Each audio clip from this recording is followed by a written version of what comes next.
NCAA championships on ESPN. The Road to Omaha is brought to you by Coca-Cola. Let's make it real. Samuel Adams, always a good decision. And the Wagner Wide Shot Power Painter. Professional results in a third of the time.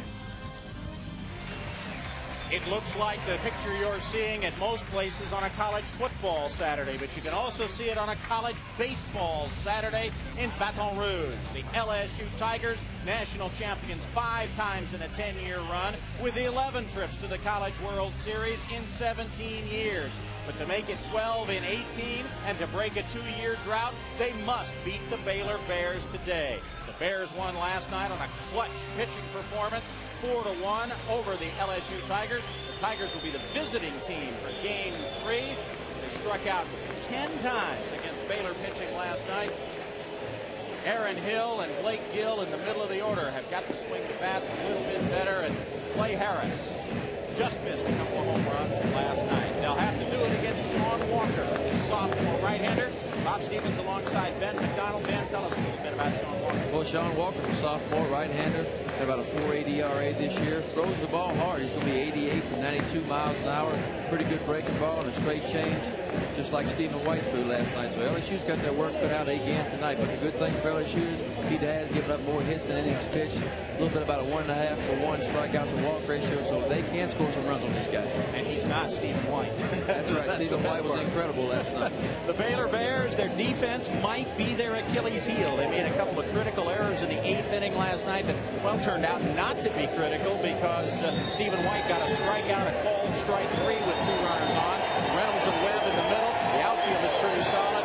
They're battling a bunch here of LSU Tigers and fans. Yep, 7,500 of them. LSU has led the nation in attendance for the last 7 years. The numbers haven't been counted for year 8, but they are likely to be number 1 for an 8th straight year. First pitch of the game from Sean Walker is a strike.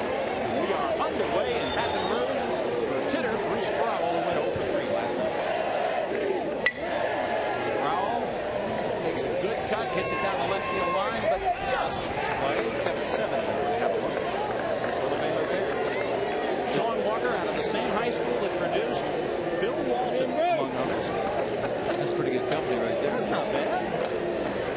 You know, they say that about your high school. That's right. Hey, that's the high school Ben McDonald. No surprise here. The Baylor pitchers all night last night ahead of the count, throwing a breaking ball, using all their pitches, and they start the game off again tonight, helping the count 0-2 again. Bruce Sproul, sophomore from Tennessee, takes one outside. 80-mile-an-hour off-speed pitch. Baylor pitchers were extremely successful with the off-speed pitches and the breaking balls last night. Today is another day, as they like to say here in the South. Bouncer to Sacamano, flips it to Walker, they drop the ball! So the 103rd error by the Baylor Bears this season. The 103rd error on the pitcher. Sean Walker, there's Sacamano flipping, and Walker just forgot to lift the ball into the glove. Like you said, that has been their Achilles heel this year. They have not been a very good defensive team, and it almost cost them last night. But the big guy, Stephen White, just said, here, hop on my shoulders, and I'll take over. He got him out of a big jam last night. That'll bring J.C. Holton to the plate, who was red hot during the regional. He went 9 for 14 with 2 homers and 8 RBI. Sophomore from Seaford, Louisiana. Went 0 for 4. He had a miserable night last night. He, more than anybody, glad to see Stephen White take a seat. He struck out 4 times and walked in his 5 touchdown play. All the LSU players are glad to see Mr. White take a seat. But he's their ace, and he has been all year long, and he did what he was supposed to do. And you don't hit many aces anyway. So LSU, they are down 1 game, but believe me, Aaron Hill and the rest of the boys are not going to let this team get down. Baylor made 100 errors coming into last night's game, which will make it 103 now, and it allowed 74 unearned runs during the season. That number might not mean much until we compare it to LSU's numbers. They've made 70 errors over the season and allowed just 46 unearned runs. You don't want to give up the free runs, especially with a team that hits as well as LSU. And there's a base hit up the middle by J.C. Holt. Heading for third is Sproul. The throw, not in time.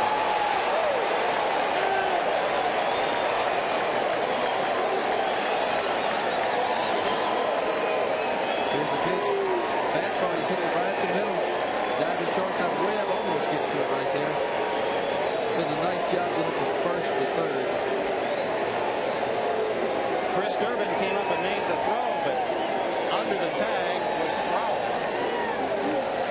Barely. Close play at third, and there is the base hit by Holt. And then the play at third. Just in time to get the throw was Sproul. So Sproul at third. Holt went down to second on the throw. And LSU has got something going big time here in the very first inning. And now they bring up the #1 draft pick of the Toronto Blue Jays, picked 13th overall. Aaron Hill, the second-team All-American shortstop, and the SEC Player of the Year. That's what they wanted to play right here. He's been their team leader. He's been clutch for them all year long. They need to get on board early right here. Hill hitting .364 on the season, takes a first pitch strike. Went 1 for 5 in last night's game. Really had to take over a leadership role in this ball club. Wally Pontiff, their third baseman and captain last year, suddenly passed away in July, playing in the Cape Cod League. He was home for a few days, and enlarged heart was what the autopsy found. And it was a big heart. Wally Pontiff was really the team leader in this LSU crew. Pitch in the goal. Sproul scores. LSU has one run, and are they going to get a second one? No, they're not going to give them the runner coming home with the ball going toward the dugout, and there will be a discussion on that call. And they're going to rule that the catcher did block the play before it got into the dugout. It will be called a wild pitch. Walker down in the dirt. Sproul scored. Holt went to third, and there's a great job by Josh Ford to block the ball from going into the dugout. And the LSU Bengal Tigers are on the board with a 1-0 lead. Coach Smith just out there just to calm his young sophomore down. Walker in a little bit of a jam right here. Gave up 1 run. Gave a couple base hits right there. And after throwing a wild pitch, we just want to calm down. They're going to play their defense back. Give up another run right here just to get an out because it's early in the ball game. We expect to see a few runs scored. Walker in his regional start went 6 2/3 against Murray State in the opener of the Hattiesburg Regional. Watch Josh Holt now. Going to the dugout. Fly ball. And gone. The ball just kept carrying. Aaron Hill, with his 9th home run of the season. LSU has brought 3 players to the plate. All 3 have scored. Backs against what wall? These times we talked about it. Aaron Hill is not going to let this team go down. Well, let's show it to you. Aaron Hill. Oh, yeah. Up in his zone a little bit. That's what hurt him. Got it away a little bit. But Aaron Hill's been a good hitter. That's why he hits 360 all year long. Went the other way with the ball. He drove around the ballpark. He has that type of power. So Blake Gill, the second baseman, will now step in. Gill went 2 for 4 with an RBI. He was one of the few bright spots in LSU's effort last night. 316 hitter out of Bradenton, Florida. One of a number of LSU hitters who walks more than he strikes out. Although he did strike out once last night.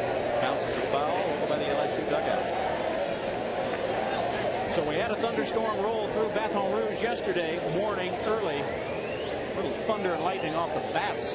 The bats Tigers come alive right here in the first inning for LSU. It's what they needed to get their confidence back up to where it needed to be. Swings and misses at a high fastball, and Blake Gill goes down. Plus, they know they have to score some runs for Bocan too as well. Bocan does have 9 wins this year, but having a little inflated ERA right there, about a 5.4. So they're going to have to score some runs to win. They're off to a great start so far. We'll talk more about the 5th-year senior starter who was one of the 2 members of this LSU crew who was on the last College World Series team, though he did not pitch. The team in 2000 that won the championship was Clay Harris, the big first baseman.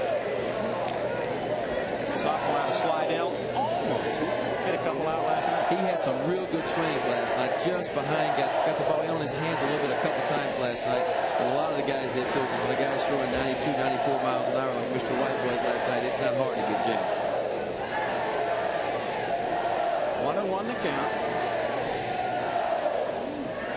Walker gets the fastball strike, and Clay Harris can get the hole. There's Smoke Laval in his 2nd season. Has the head coach at LSU. Of course, was an assistant for a decade. Skip Bertman. Skip is now the athletic director here at LSU. So yeah, the boss is watching. The boss is definitely watching. And we talked to Smoke for a while, visiting him this morning. He's not down at all either. He knows this club can come back. He knows the magic that is here. They just said it's just another ball game. Let's go out and win today. Their season on the line today, though, and they have responded with a 3-spot here in the first inning. Clay Harris works the count full. Strikes out about 20% of the time and struck out there. Foul tip, strike 3. The LSU Tigers won the SEC or the Southeastern Conference in the tournament. They lost the title game to Alabama, then hosted the regional and swept through it, defeating UNC Wilmington in the third game. Baylor finished 5th in the Big 12 by a half game out of 4th against Missouri finishing 4th. In the Big 12 tournament, though, they had a couple of big wins over Nebraska and got to the title game before losing to Texas. They were the number one seed that had to go on the road in the first round. They went to Hattiesburg, Mississippi, and Coach Steve Smith said he actually kind of appreciated going on the road. This is a team he'd like to take on the road. And they went on the road and won in 3 straight at Hattiesburg to get the trip here. He definitely got it done. Had a real good series over there. Got it done on the road. Ivan Nakarada, the third baseman, hacks one to his opposite number. Michael Griffin makes the play. So an error got it started. A 2-run homer by Aaron Hill kept it going. The LSU Tigers off the deck after a 4-1 loss in Game 1 with 3 in the first. Baylor's up next.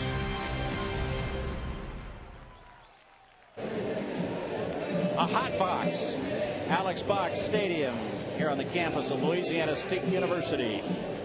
Baylor Bears, after a win last night, make only one change in the lineup, as they will get Ross Bennett's bat in. The left-handed hitting DH hit 360, but has had a sore thumb. He's back in the lineup to face Bo Pettit, a 5th-year senior, big right-hander out of Houston, Texas. So a Texan will try to tame the Texans today. Bo Pettit's been there. He's been there, like you said, 5th-year senior. Got a lot of experience, brings a lot of experience to the table. Less hits in innings pitched, 5.3 ERA. Had a little bit of trouble keeping the ball in the ballpark this year. And that's what he's got to concentrate on, not give up the big inning like Baylor Bears did in the first inning against LSU right here. Tigers defense made no errors in last night's game. Pretty stout defense with Hill and Gill up the middle. Liuzza did a good job calling Nate Bumstead's game last night. He'll be behind the plate again, leading it off, Chris Durbin, and he was a part of the story last night as he broke out of a postseason slump. Had been just 6 for his first 38 in postseason, a .340 hitter, so you expect more than that, and he went 3 for 5 in last night's game. Chris Durbin, a senior, who a year ago did not get drafted, despite having a pretty good season, despite hitting over 300. And then in this year's draft on Tuesday, had to wait 10 rounds before finally getting picked.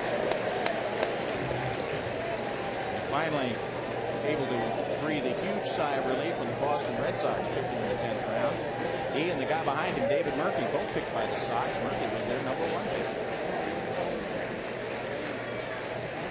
Durbin steps back in.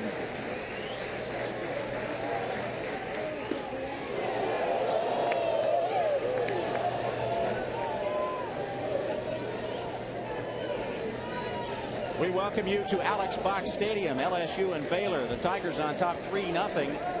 A 2-run homer by their #1 draft pick of the Toronto Blue Jays, Aaron Hill, in the top of the first. Baylor trying to get back in the bottom of the first. The Bears, winners last night 4-1. Bob Stevens alongside Ben McDonald, LSU legend, as we bring you the Bears and the Tigers. Everything but the Lions in here. That's right. Oh, my. Chris Durbin at the plate, the leadoff man for the Baylor Bears in the bottom of the first. Baylor's defense let them down in the top of the first as pitcher Sean Walker dropped a throw and a little bouncer that let Bruce Sproul get on base. J.C. Holt then singled in the third. Came home on a wild pitch. Blake Gill then launched a 2-run homer. There's Steve Smith, the head coach of the Baylor Bears, winners of the Hattiesburg Regional and a #1 seed coming in. It's a team that has been to the NCAA playoffs 6 consecutive years, but still looking for that first trip to Omaha in a quarter of a century. 1978, the last Baylor club to make it all the way to Omaha. This bunch, one more win away here at the box from booking a trip to Nebraska. High pop foul over just missed the first row of the seats. Clay Harris, chaser. Durbin's done a nice job. He's down 0-2 in the count early, worked it back to 3-2 right here. But Pettit really wants to shut these guys down. Anytime your team goes out and gives you 2 or 3 runs, the one thing you want to make sure you do is go out and shut the other team down and get your guys back in the dugout as fast as you can. So he really wants to get the 1-2-3 anyway here. Chris Durbin strikes out about 15% of the time. Again, had 3 hits last night. 2 runs scored. He has 92 runs scored this year. That is amazing. That's a great for a team that has played 66 ball games. Baylor kind of front loads their lineup. Guys they consider their 2 best hitters are Durbin and Murphy, who hit first and second.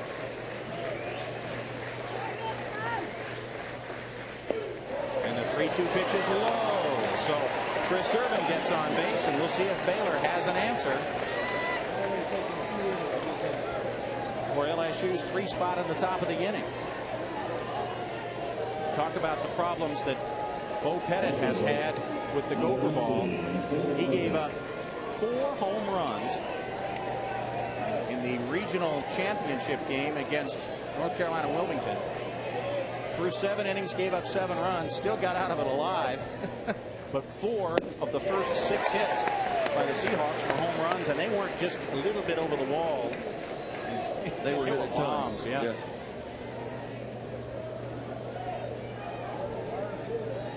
Pettit, the big veteran right-hander from Houston, is now working to David Murphy. Got a first pitch strike to Murphy, who's hitting .419. Yeah, that's right, .419. Working on a 9-game hitting streak. Did a great piece of hitting in their 3-run 8th inning rally in last night's game. The 3-0 pitch that we were expecting was going to be ball 4. He went out and punched it for a base hit. He was a little anxious last night. They were trying to pitch around him with first base being open, 420 hitter, and he went ahead. He took a quick swing at it, but luckily for him, he went ahead and fouled it. Got a second chance. 70-mile-an-hour off-speed pitch from Pettit. Pettit throws a fastball, got an overhand curveball, and a good straight change right there. 1-2 pitch coming up to Murphy. With his kind of back control, they might send her.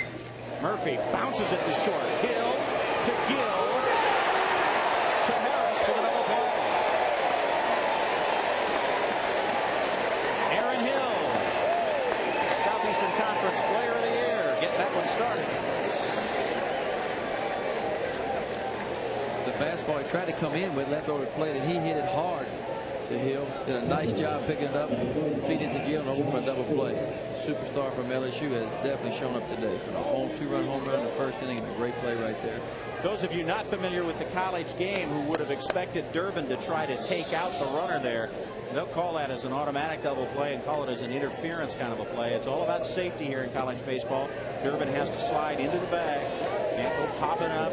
He had a call like that last night where base runner popped up at second base and they ruled it a double play. Here's Josh Ford, who was one of the heroes of last night's game. Had a double and 2 RBIs among his 3 hits. 3 for 4. The big catcher made the good stop. Keep a second run from scoring in the top of the first on a wild pitch. Became a moot point when Hill crushed the ball over the right field fence. That's 2 great fastballs right there. If he can locate those fastballs where he's locating them right now, he's going to really slow his finish for after him today. Josh Ford, just a sophomore from Baytown, Texas. Robert E. Lee High School. Had the game-winning hit for the regional title win over Southern Miss. Had the big hit in last night's game in the 8th inning. And Ford, they're going to ring him up. They said he swung. First base umpire Harry Costello making the call. So Bo Pettit gets out of trouble in the first. LSU leads Baylor 3-0. Ryan Patterson, he missed 14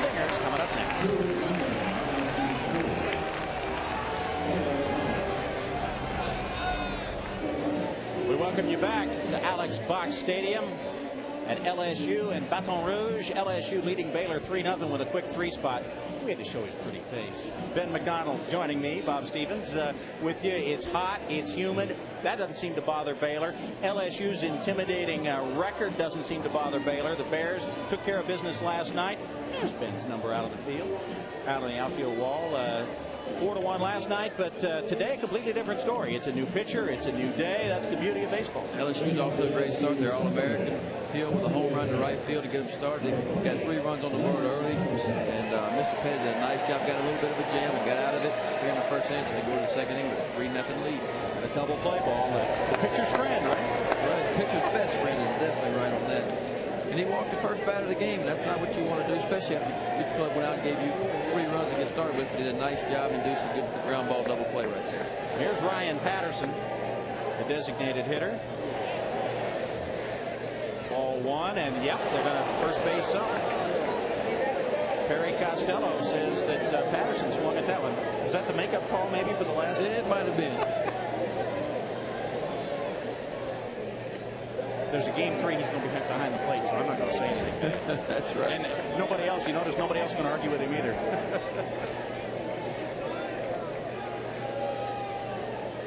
Sean Walker out to work his second inning. He settled down after giving up the 2-run homer to Aaron Hill and struck out 2 of the next 3 hitters. Patterson hits one down the left field line and into the corner. Round and first. And then having a little trouble in the corner is 70, but going in with a stand-up double is Ryan Patterson. We've seen a different ball game tonight already, but Sean Walker is behind in the count, 2-1, has to throw a fastball, middle part of the plate, and he hit it hard down the right field line for a double right.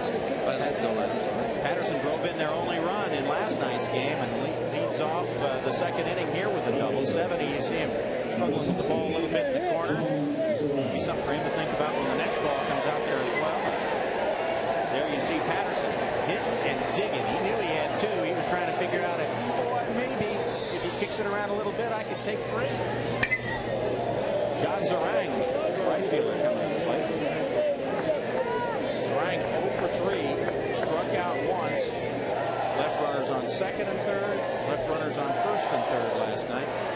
He was a key out in a couple of big moments for the Tigers in last night's 4-1 loss to Baylor. LSU had opportunities. They just couldn't get it done, with runners in scoring position last night. Welcome to Alex Box Stadium, Baton Rouge, Louisiana. This is the home of the most rabid fans in college baseball. Bob Stevens alongside Ben McDonald. Led the country in attendance now. This will be the 8th consecutive year. Placing 7,500. There is not a seat to be had. The one you've got in front of the TV is the best one. This afternoon it's about 80 degrees. It's going to be nothing but get warmer and more humid throughout the day. Ball getting away, and you see going down to third base, Ryan Patterson.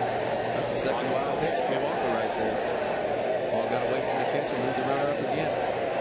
And again, Walker is behind in the count. This is such a differently pitched game from what we saw last night, where both pitchers were ahead of the count throughout the evening. Both pitchers did a great job last night. Stephen White was constantly hitting. Nate Bumstead threw a great game for LSU last night. He was constantly hitting the count. These guys have been behind the count. We're going to see runs scored this continue for sure. Look at that record. The Tigers in the NCAA, they are 57-11 in NCAA games here at Alex Box. Ground ball to second. They get the run home. And the Tigers now up 4-0. Ryan getting the ball down and getting it to the right side. Ryan just gave himself up right there. Got a runner at third base. Just wanted to put the ball in play. Anywhere except back to the pitcher right here gets a run. They're playing back. Does a nice job putting the ball on it. Got to take the out right there. Another run for LSU. Matt Liuzza will be next up as you see the play made there.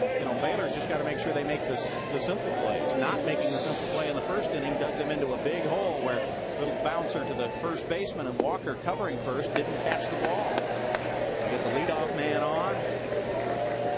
And a base hit by J.C. Holt, and Aaron Hill then unloaded the 2-run homer. Wild pitch that scored earlier. Liuzza had 3 hits last night. Josh Ford out to settle his pitcher down just a bit. Walker, just a sophomore. From the San Diego area, La Mesa, California. Steve Smith, He is not taking a nap. That is deep thought. That's concern right there. I mean, he's worried he's down 4-0. It's only the second inning right here. And he has got to weigh the concerns of keeping this game close enough to have a chance for his bats to come back and win it, and not burn out his bullpen in case there is a third game tomorrow. That's what I love about the super regional format. The 2 out of 3 really tests the depth of your pitching staff. It's not just throw your ace as often as you can. You got your ace one time, and you got to go. Baylor's in a little bit of a jam. They lost Carlson, like we talked earlier, with the stitches in his finger. They're closing. They got to use some guys now to fill in the void right there. Line drive, face it. Off the bat of Lyotza. These bats from LSU have woke up today. There's no doubt about it. They're hot. Weather's heating up, so is the LSU bats. Lyotza get a pitch low and went down and got it. Not a bad pitch. I mean, it's a 3-2 pitch, but he's been struggling with his control. The LSU hitters know that he's going to throw him a fastball 3-2. He's sitting on it right there. All the pitch was down in the zone. He's still able to guess fastball, put the bat on it, put it in play. Last night, Stephen White was able to go with an off-speed pitch often on a 3-ball count or on a 3-2 situation, and really had the LSU hitters off. He never gave him a consistent pattern of what to go on. He was able to throw his curveball, he was able to throw his changeup and his fastball on all different counts. And the LSU batters really could not pick up a pattern on it. It was big for him. He was successful all night long. Sproul fighting out of a slump, and maybe that little bouncer and the drop at first base by Walker in the first inning will get Sproul going. 290 on the season, 0 for 3 last night. You want your leadoff man to get things going, not be cold. In postseason, Sproul is 7 for 35. That's 200 batting. Yeah, he's been struggling in the postseason. He's a guy that sets the table for LSU, like a lot of leadoff hitters do. Durbin does the same thing. They got to get him on base, but they can get Hill and the other guys to drive him in. Takes a strike there, the sophomore out of Knoxville, Tennessee, who lists as one of his hobbies snowboarding. Now, if you're from Knoxville and you're going to school in Baton Rouge, he's going to have a tough time doing that around here. Limit the opportunities. Pitch is high and away. He better pick up some water skiing around here, maybe. I bet he can do it. I bet he can, too. Take him over the airplane. I'll take him skiing on the lake out there. I'll pull him around the boat, see how good he is. 2-1 the count. Again, Walker is behind in the count. And Sproul gets a good cut. There it was again. We talked about him. He's down 2-1 in the count again. Real good cut. They know the fastball's coming. They're going to be all over. He's got to get ahead in the count and get these guys guessing about what pitch he's going to throw. Lyotza at first, 1 out, 1 already in for LSU in the second after a 3-run first. They lead Baylor 4-0. The second of the best of 3. High fly ball by Sproul. Chris Durbin makes the catch in center field for the second out. We're going to be sending some of you now back to Dave Revson in our ESPN College Baseball studios.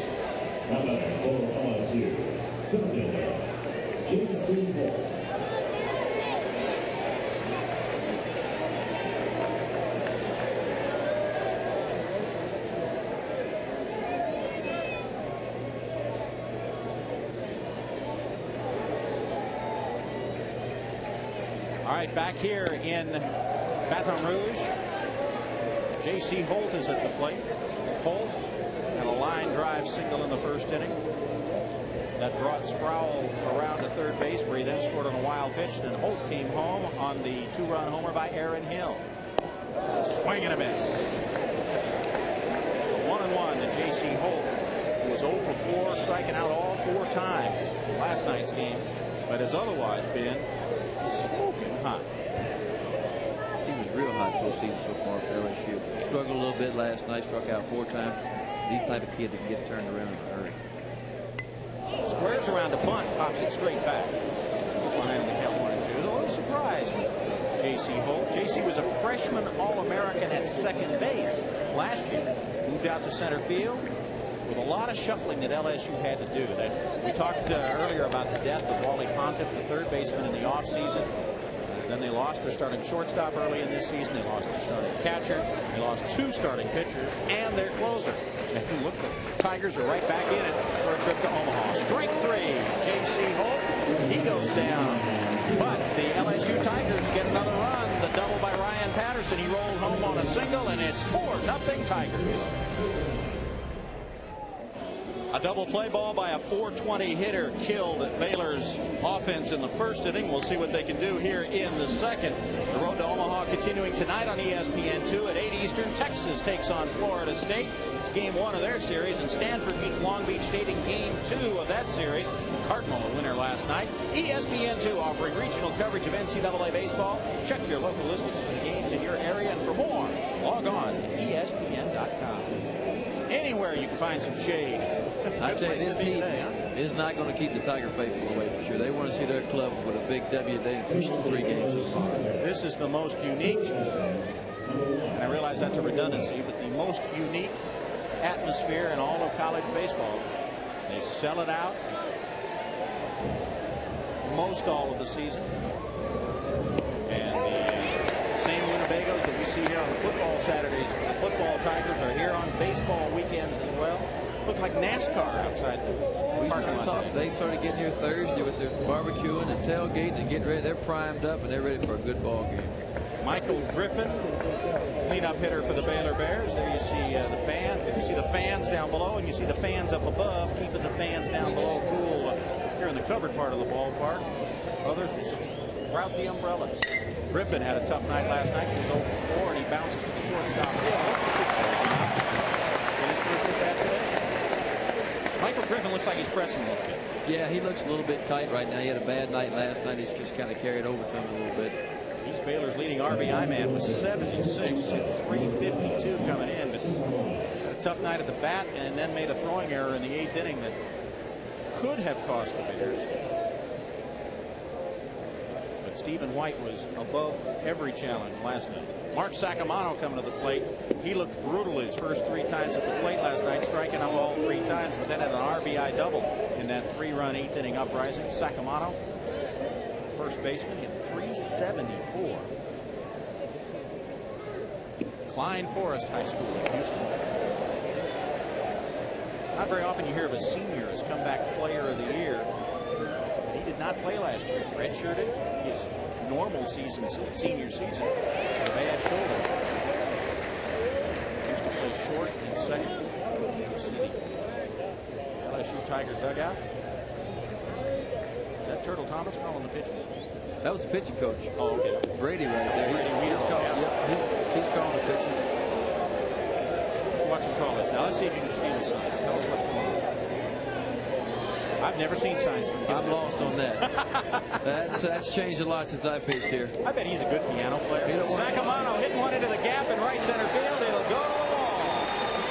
Center fielder J.C. Holt gets it back in, but Sacamano in with a stand-up double. He's on out here in the second. You don't want to call that one anymore, whatever that is.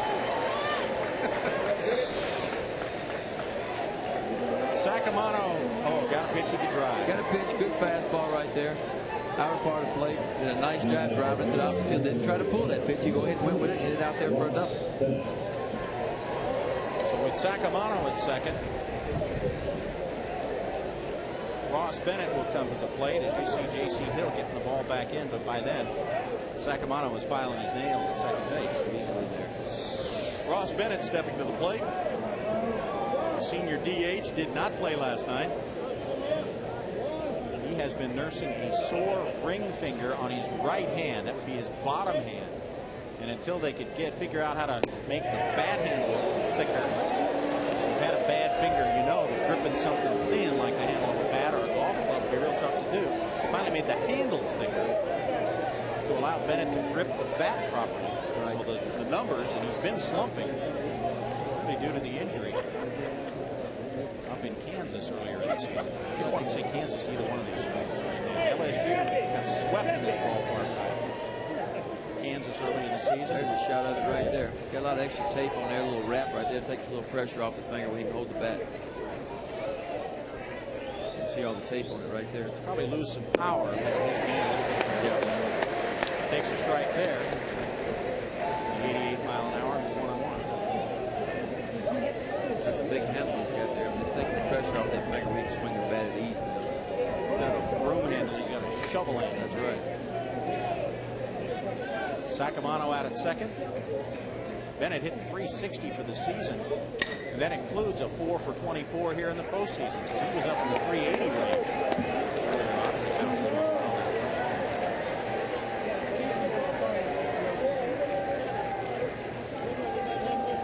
Ross Bennett, an academic All-American, a biochemistry major, going on to dental school. You always liked the smart ones. I did. Good to have a couple of those on. Raise the GPA. That's right. Help everybody out. Get the homework done on the bus. Study for the exams. He's the guy you want to sit next to on the bus for sure. Second team All Big 12. Went 0 for 8 in the regional, but they think maybe this fixing of the handle might change things. He was replaced in the lineup last night by Zach Dillon, who went 0 for 4. So Bennett gets the shot. As a junior, he led the Bears in hitting at 357. As a sophomore pinch hitter, hit 409. Bennett out of Cape Girardeau, Missouri. Just up the Mississippi. Bennett takes the pitch low and a nice scramble. Behind the plate. That was Bennett's straight changeup right there. Tried to bounce on the plate like he's supposed to. He's hitting the count 1 and 2 right there. Trying to get Bennett fishing. Okay, 2-2. We talked about Walker being behind in the count down to throw fastballs.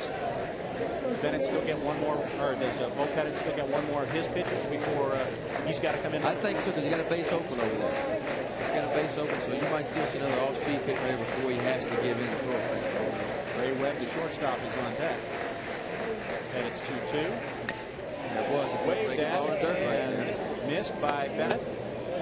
Just got a piece of it. Just got a piece. Just got a piece of it to stay alive. That's what we're talking about. He's still 2-2. He's still got the count in his favor. Pettit does out there, so he can throw his pitch, make him hit his pitch right now. He's the LSU pitching coach. Brady Wiederhut. I'm gonna figure that out. I don't know how. Somehow we got to figure that out. You guys spent a lot of time in the bullpen in the big leagues trying to figure out how to steal sign team. Bennett slaps at the ball, gets it to the second baseman Gill, who throws it to first for the out. Moving over to third is Sacramento. 4-0 here. Let's go back to Dave Rebson. Dave.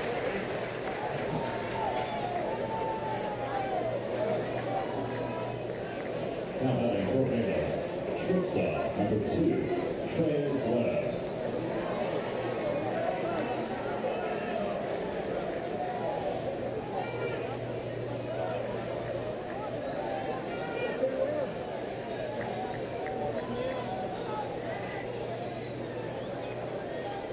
Here in Baton Rouge, it's 4-0 LSU. Baylor trying to get back in this one in the bottom of the second. Trey Webb waves.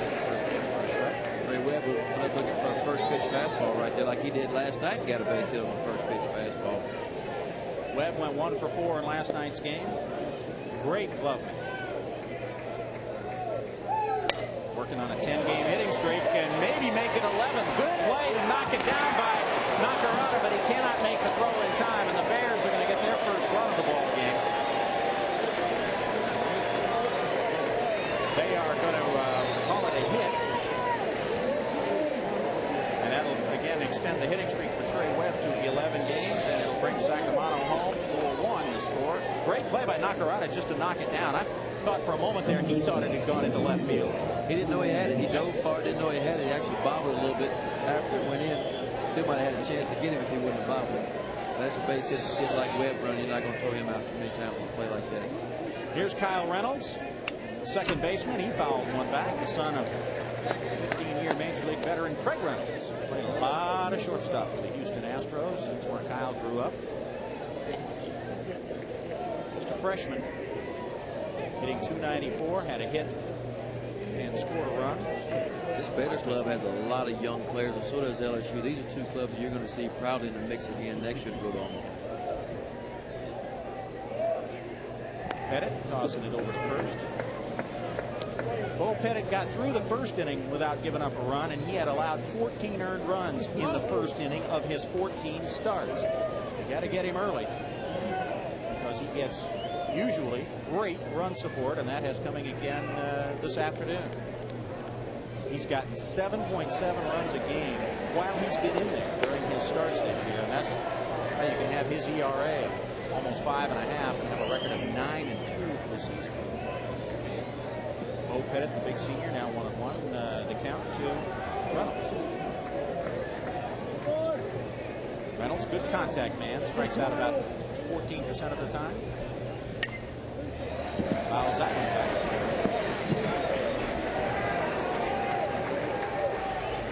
And now he's in a 1-2 hole. Reynolds working on a 5-game winning streak. Webb at first. 2 out in the bottom of the second. Baylor has momentarily changed the momentum. It was all LSU early as they got 3 in the top of the first. They are the visiting team, even though we're playing at Alex Box Stadium. The home dugout, the home whites are about all Baylor can call home in this game too. That one just missed 2-2. That was a good pitch right there. Tried to get him fishing for an outside corner pitch right there, but he had to count in his favor again. So when you're able to do that as a pitcher, you can make him hit your pitch. Still 2-2. The 2-2 from Pettit. Down in the dirt. Down to second goes Webb. And they say it is no swing on Reynolds. There was a feel of that. Trey Webb will get the stolen base. And it's his 16th of the season. Matt Liuzza. Boy, it's going to be a hot day behind that desk.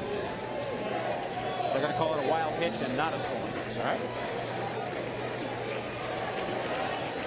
Liuzza looking over in the dugout to make sure he knows the sign. Brady Wiederholt will give the sign from the dugout. Catcher and pitcher. Pettit swings and doesn't get it. Right through the fastball. 88 mile an hour gets the LSU Tigers and Bo Pettit out of the inning. Baylor comes back with 1. Tigers still lead 4-1 through 2. Last night was Baylor beating LSU 4-1. The score is flipped. This afternoon's game 2 of the 3-game series. Sunday night, ESPN, your destination for Major League Baseball. This week, an interleague clash between two of baseball's most historic franchises for very different reasons. It's the Cubs hosting Derek Jeter and the Yankees. Sunday night baseball presented by Nextel at 8 Eastern on ESPN. For more, log on to ESPN.com. Back here at the box, Alex Box Stadium, LSU erupting for 3 in the first. They now work in the 3rd inning. Aaron Hill, the hero of inning number 1, batting against Sean Walker. It was Hill. Golfed one over the right field wall back in the first. A 2-run shot made it 3-0 LSU. Really got this crowd going. It was very key to last night's game, I think, for Baylor. Baylor kept the LSU crowd out of the game for much of the night. It was a 1-1 game. It was a tight pitcher's duel. And the crowd never got a chance to do a lot of cheering or have a big effect on the game. They didn't get a chance at all. Stephen White was outstanding last time. I mean, every time the crowd got into it, we got a runner in score position. LSU Tigers got somebody out there first and third. He was able to make some big pitches. In fact, maybe the loudest the crowd got all night when Stephen White came out of the ball game. Base hit to right. Great catch in right field. He did hang on to it. Murphy made a great catch in right. I thought he was ready to play it on the hop, and he went ahead and made the dive. Let's watch this again. Aaron Hill going the other way. He is seeing the ball really good. Same pitch he hit out for a home run. He hits it just as hard as hit a line drive right there, and that's why that kid was a first-round draft pick by the Red Sox right there. He can do it all. Hit 420 for the year, play defense. He can throw too. He's going to be a star at the next level for sure. That'll bring Blake Gill to the plate. Gill, first pitch swinging, fouls him back. LSU hitters a lot more aggressive this afternoon than they were last night. You can be more aggressive like we talked about. White last night kept him off balance, constantly throwing his pitch in there. Kid tonight, Walker so far today has been behind the count a few times. Actually, most of the time he's been behind the count. He's had to throw more fastballs in there than anything. And that happens. At this level, these LSU hitters are way too good for that. They're going to sell the fastball. They're going to hit it hard. Gill with the foul fly over by the Baylor bullpen. Kevin Seven had to give chase. Kevin watching everything, and then ouch to the end of the bench. Baseman Michael Griffin over to help him out. Watch. I saw LSU fan there trying to help him out, believe it or not. These fans, Steve Smith had a great compliment for the fans here at LSU. He said he'd never seen them, first of all, as docile, but then as appreciative as they were last night when Stephen White came out of the game. They gave him a really nice ovation. It may have been as loud as they were all night. Stephen White threw a great 8 innings plus last night. Line drive into center field is caught by Chris Durbin. Walker's not fooling anybody. Now that's 2 line drive outs right there. He's flirting with danger right here. He's throwing 2 fat pitches right now. They've hit them both hard, but luckily they've been right 2 pitches. I was looking for another way to say that, but you hit it right on the head. Not surprising anybody. And here's Clay Harris, who just missed a couple of home runs last night. A .440 hitter this year with 2 outs. So he's used to situations where he's got to make something happen. He's a small ball. Almost a little smile on his face. Certainly didn't see that last night. The ball gets right into Trey Webb's glove. Harris is on. Wait for the scorers moving on it. I'll let you take a shot at it. What do you think? Hit or an error here on Trey Webb? First pitch breaking ball, got it up. It's reasonably hard right there to Webb. That's normally a play Webb is going to make, though. He's one of the best shortstops in the country. It probably would have been a hit even if he'd have caught it, so they're going to rule it a hit. Clay Harris at first base. And here's Ivan Nakarada, who had been hotter than the weather coming into last night's game and then took an over. Nakarada, the third baseman out of Quebec.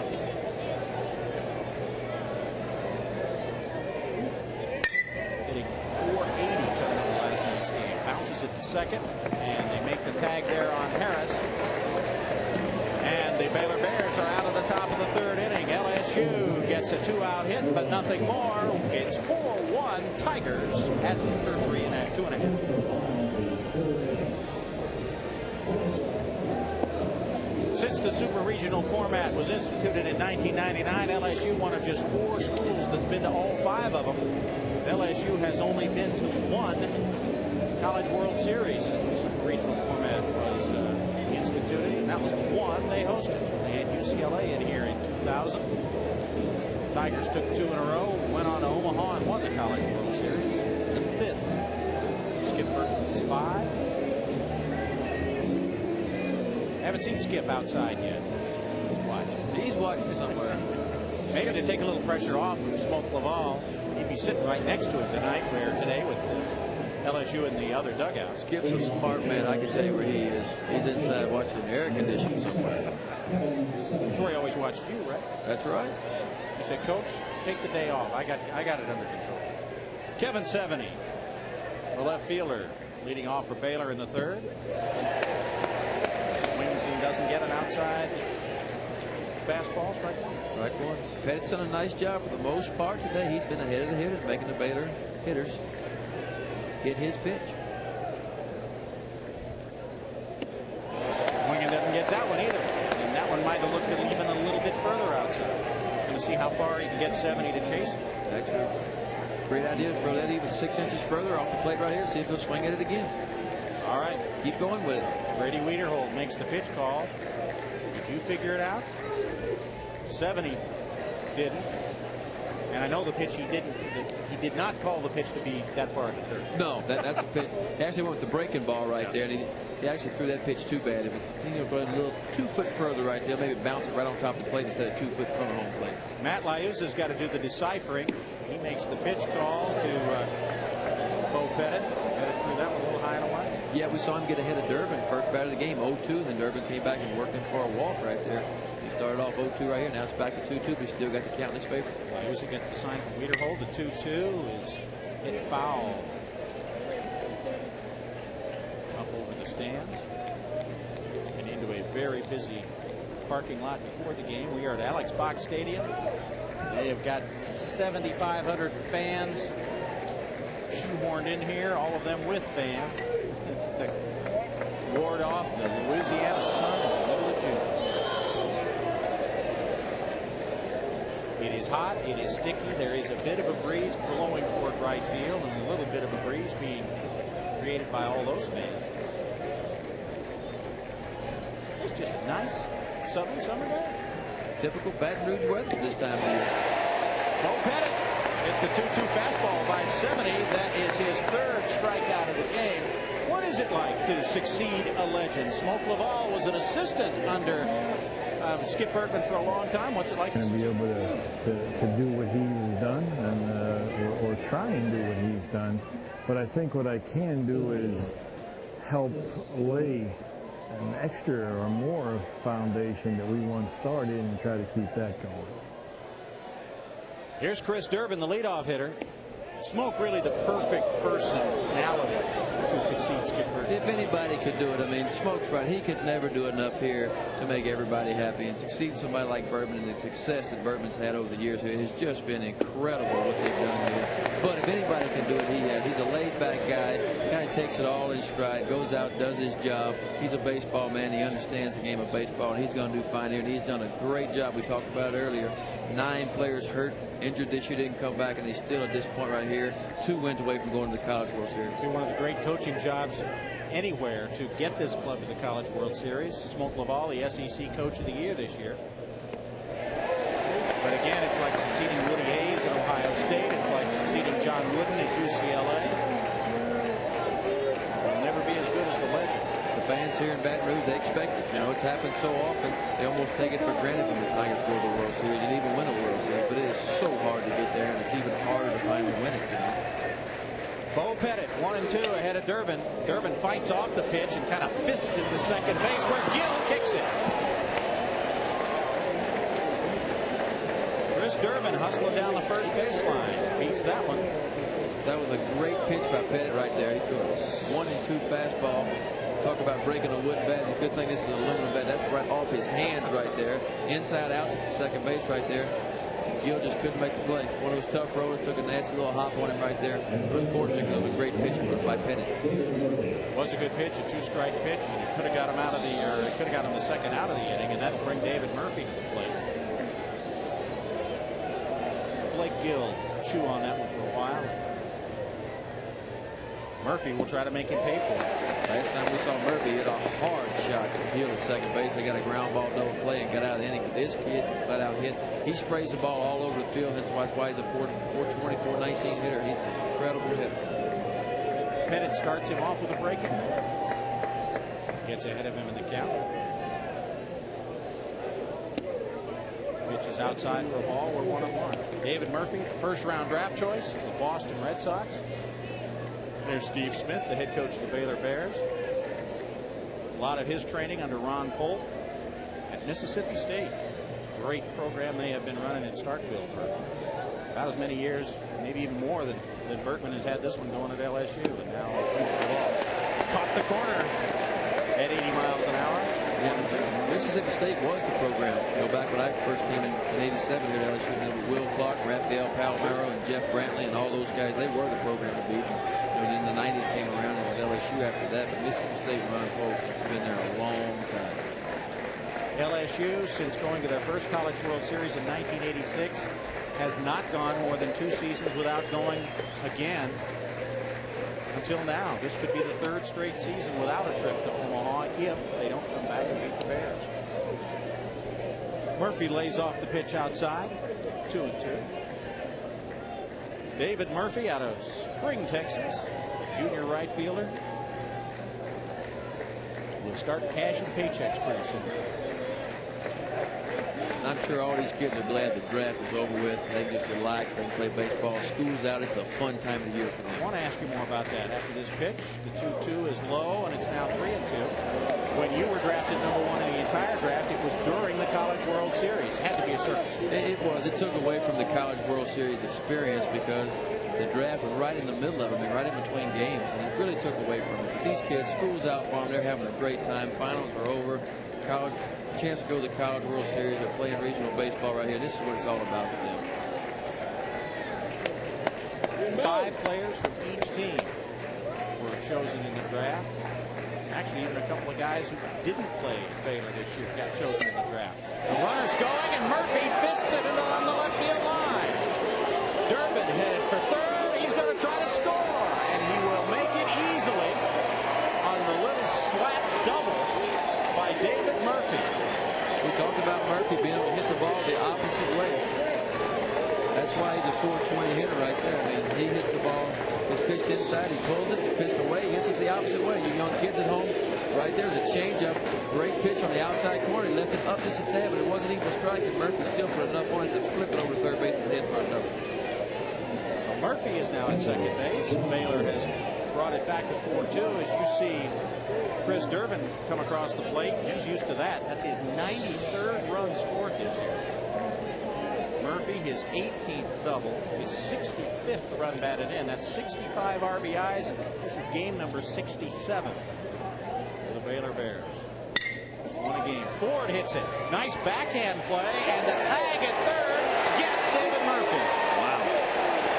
Really heads-up play by Neil, the shortstop. There's your All-American shortstop right there. He was too far in the hole. He realized he couldn't stop and make the throw all the way back over the first base. He had one chance to get it out right there. That's the clear to third base. Not very often you'll see 6-5 written in your scoring book, but look at the play. And really the only play he had, he could not have gotten Ford at first base. I think the third baseman knocked her out of LSU was as surprised as we were. It kind of caught him off guard just a little bit, but he time to react and get back just in time to make the tag right there. He's an old hockey player. He knows how to react in a hurry. Michael Griffin at the plate. You see Murphy a little upset at himself in the dugout. Well, maybe he shouldn't have gone. The ball was in front of him. Pettit. Strike. Bo Pettit throwing strikes on the first pitch. That one off speed. Gets Michael Griffin in. So instead of a runner at second and 1 out, it's now a runner at first and 2 down. Griffin still hitting better than .350. Despite being 0 for 5 in this series. And he hits one to left field. And Bruce Sproul runs down for the third out. The Baylor Bears get a second run. They've made a ball game of it. Through 3 here in Baton Rouge. Tigers up by 2.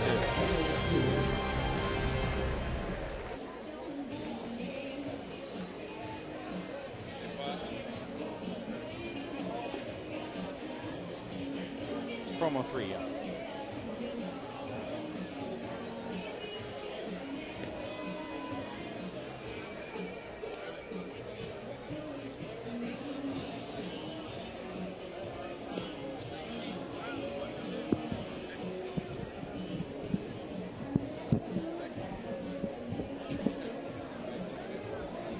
Runners in scoring position for LSU. Looks like.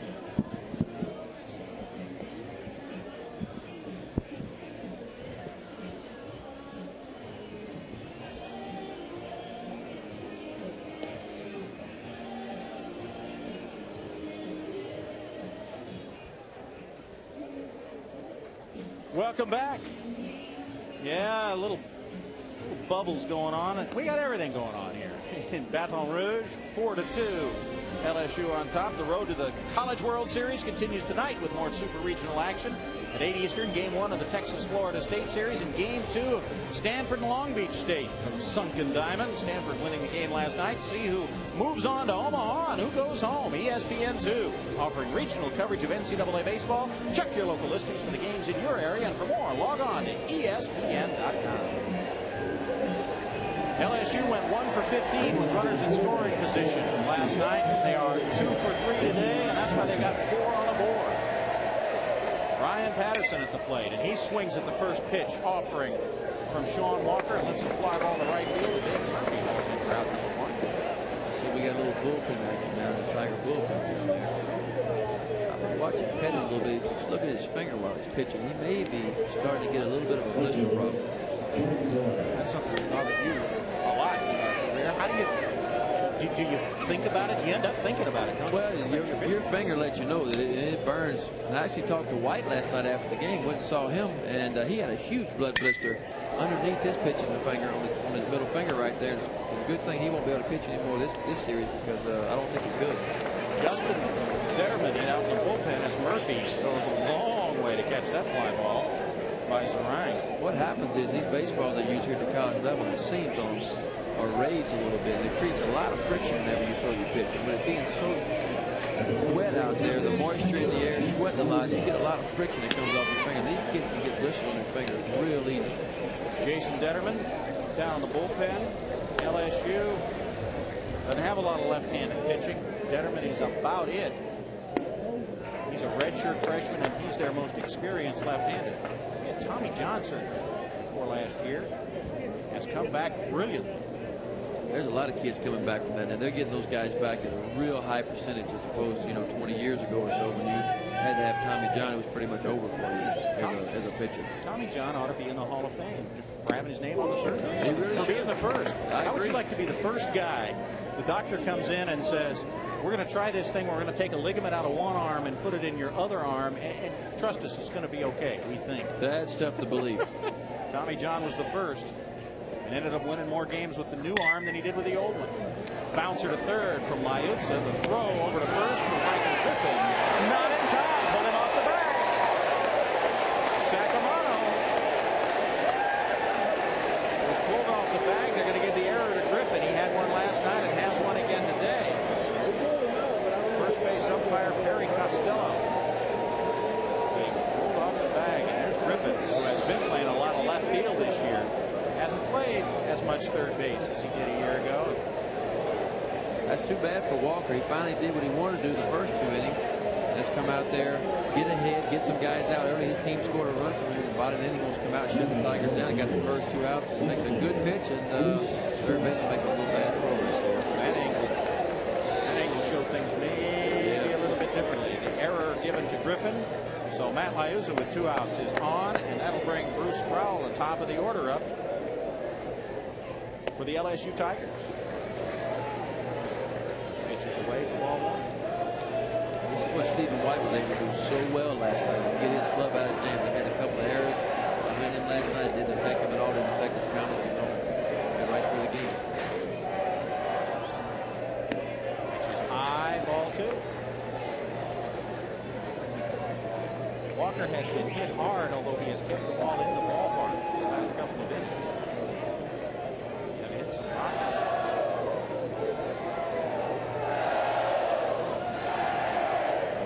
He really needs a quick inning. He had one going. He should be out of it. Now we've had a time call by the home plate umpire. Frank Sylvester, Philadelphia, PA, working behind the plate today. These are not full-time big league style umpires. These are guys with jobs who are taking the weekend off to come out and umpire college baseball and be a part of it. And they do a good job. They really do. They try real hard, and that's all you can ask out of an umpire. That and consistency. 2-1 the count to Bruce Sproul. Sproul hits it high and foul off the third base dugout side. As a starting pitcher, you just want some consistency out of your home plate umpire. That way, you know when you can go get a strike, whatever location you can. You just ask for him to be consistent from the first inning all the way through. Whether it's a tight strike zone or a big strike zone, just keep it consistent for him. Walker throws it high and away, and it goes to 3-2.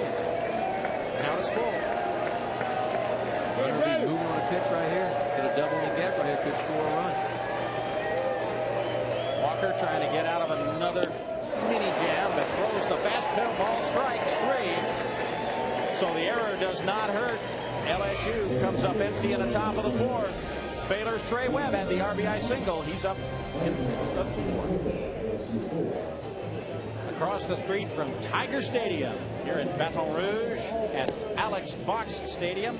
4-2, LSU leading Baylor as we play in the bottom of the 4th inning. Tomorrow night, ESPN, your destination for Major League Baseball. This week, 2 of baseball's historic franchises doing battle. Derek Jeter leading the Yankees into Wrigley Field to meet Sammy and the Cubs. Sunday night baseball presented by Nextel at 8 Eastern on ESPN. For more, log on to ESPN.com.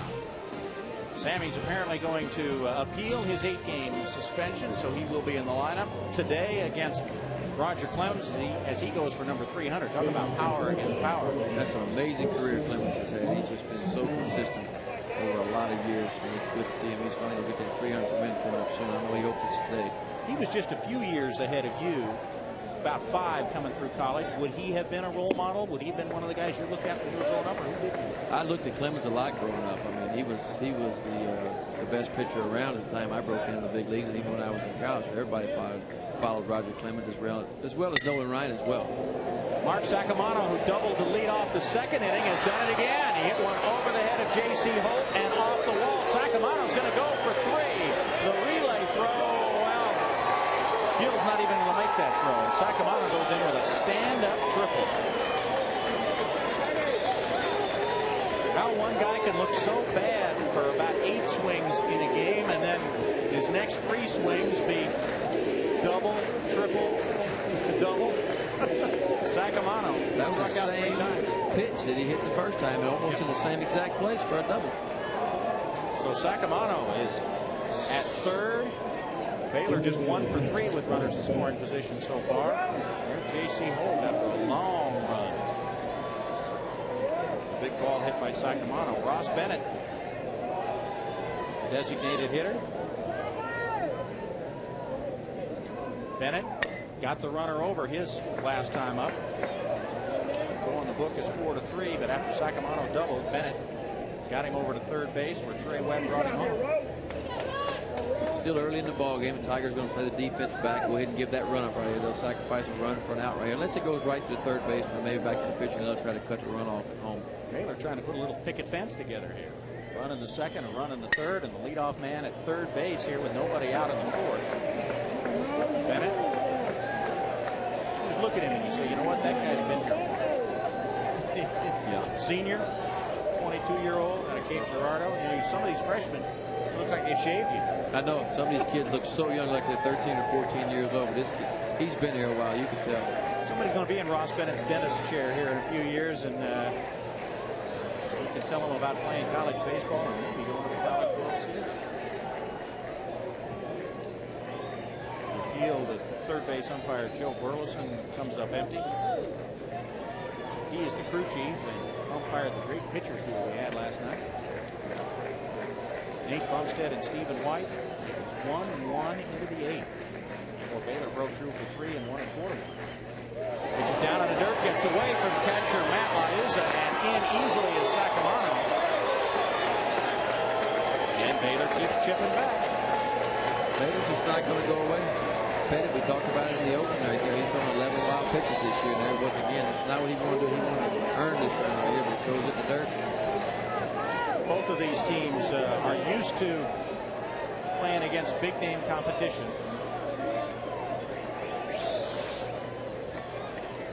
Mark Sacamano in the dugout. Bennett laces one foul into the seats.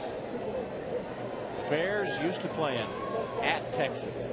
In fact, they beat the Longhorns last year twice, the team that eventually won the national championship.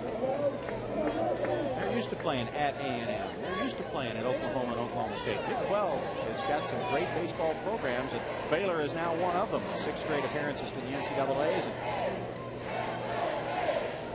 My partner Ben McDonald can tell you how tough some of those SEC trips are. It's hard to believe Baylor finished 5th in their conference as good as they are. That says something about their conference, how strong it is. Bennett bounces it to the first baseman Clay Harris. He touches the bag, and we got 1-1. That'll bring Trey Webb to the plate for Baylor. Webb had the RBI single in the second inning after Sacamano led off with a double and went to third on Bennett's bouncer. Trey Webb brought him home with his 45th RBI of the year. Bottom of the Baylor order making some noise against Bo Pettit. Webb hits a high pop-up. Clay Harris near the bag at first, makes the catch for the second half. So Webb swinging early in the count, doing the pitcher a favor there, and pops it up. That's the 3rd or 4th time this series he swung it before. He's definitely a first pitch swinger right there. He got a breaking ball that time, though. The few times he has swung first to fastball, he's got some base hits, but that was a breaking ball right there. I think LSU, Brady Whitterman is starting to figure him out a little bit. He wants to swing at the first pitch fastball, so they're starting to mix it up on him a little bit. Got a scouting report coming in, but the best scouting report is that game you played the night before.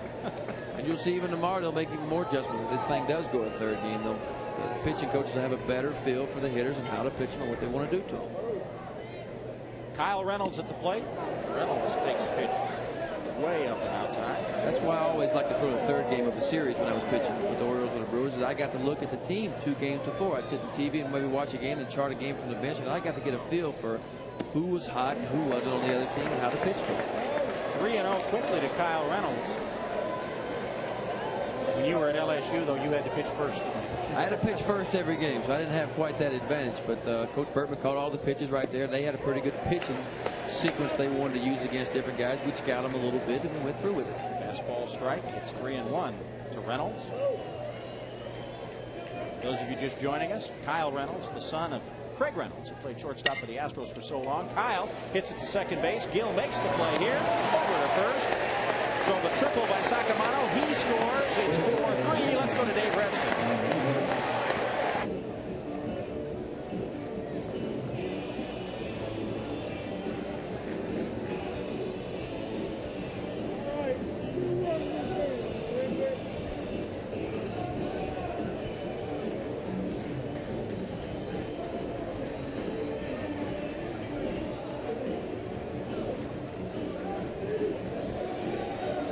LSU with the hot start, but it's been Baylor coming back. It's now 4-3 through 4 innings. The road to Omaha continuing tonight on ESPN2. More super regional action at 8 Eastern. Game 1 of the Texas-Florida State Series and Game 2 of Stanford and Long Beach State. The Cardinal winning Game 1 last night. ESPN2 offering regional coverage of NCAA baseball. Check your local listings for the game in your area, and for more information on the road to Omaha, log on to ESPN.com. Here's J.C. Holt to lead off the 5th inning. Yep, LSU is obviously in their own ballpark, but they're wearing the road grays, and they are the road team for the Game 2 of the series. As the higher seed, the better seed, seeded second in the entire tournament, they got to be the home team. Not only host the series, but be the home team for Game 1. They'll flip a coin if there is a Game 3 to see who gets the home dugout and the home jerseys, home BP, and all that. Game 3. Sean Walker started to settle down a little bit. Had a rough first inning and just gave up one there in the second inning. But last 2 innings put up a couple of goose eggs right there. Starting to settle down. However, there is action down in the left field bullpen for the Baylor Bears down there. First time there's been anybody up in the Baylor bullpen. Walker behind in the count 2-1, and J.C. Holt fouls one off. Both these pitchers, both Pettit and Walker, have thrown a lot of pitches already. That's Aaron Woody down in the bullpen, a freshman who may get called on to close, may get called on to close some serious innings. Today, Woody was up in the pen last night in the 9th inning. He's not called on. Lamata was instead. He came on a pitch brilliant. 1-2-3 in the 9th inning. The fly ball to left field is grabbed by Kevin 70, and Holt is the first out here in the 5th inning. Rather than the rockets they were hitting those first couple of innings, it's just been lazy fly balls these last couple. He's really settled down, done a nice job. The bad thing about it, he threw a lot of pitches to get through those first couple of innings, and this heat out here, I'm sure it's going to take its toll on his pitch counts getting up there. Reason why we have a little action in the bullpen now. Here's the All-American and SEC Player of the Year, Aaron Hill. Fouls the first pitch off. First pitch swinging again. Got the breaking ball right there, fouled it. First round draft pick of the Blue Jays. He was a 7th round pick out of high school, Redwood High School in Visalia, California. He decided not to sign then. To play with college baseball. LSU.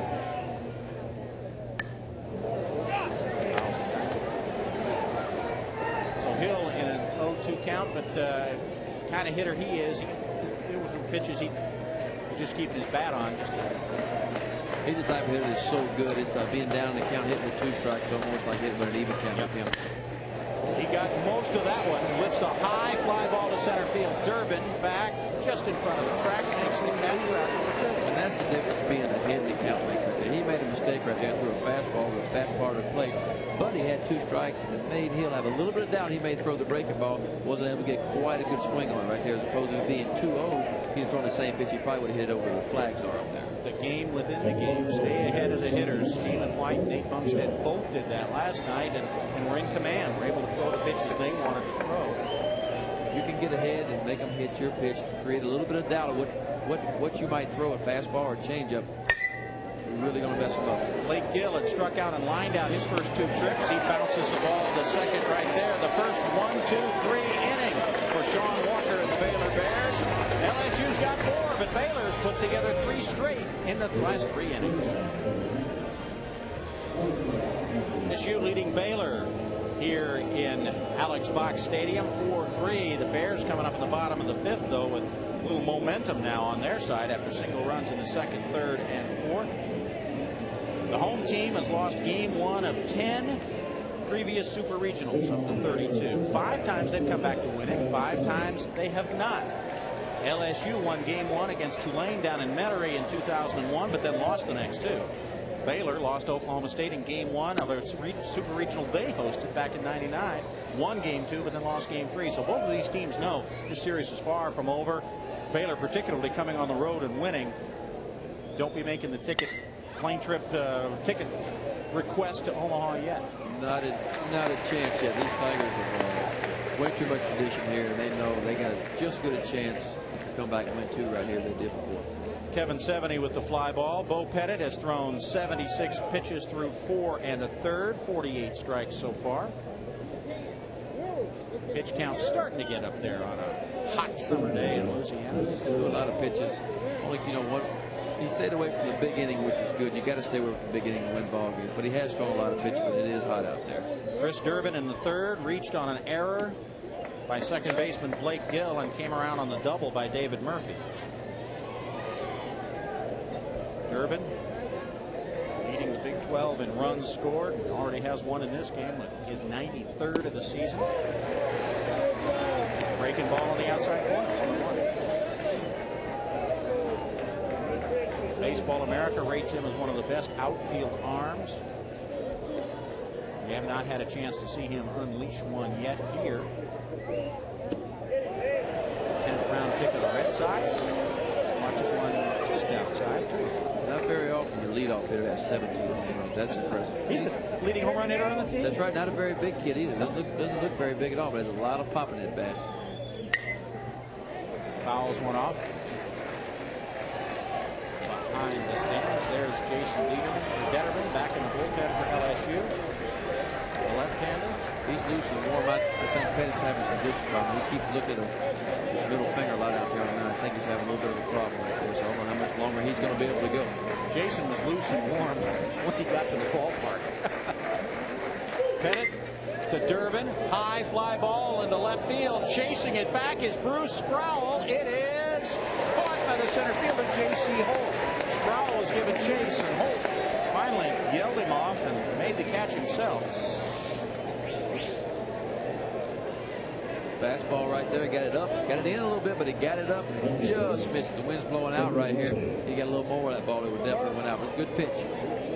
There's Holt making the catch in center field. We are positioned underneath the overhang here behind the press box, and it is a tough look at those fly balls. Ground ball by Murphy in time. The play by Gill.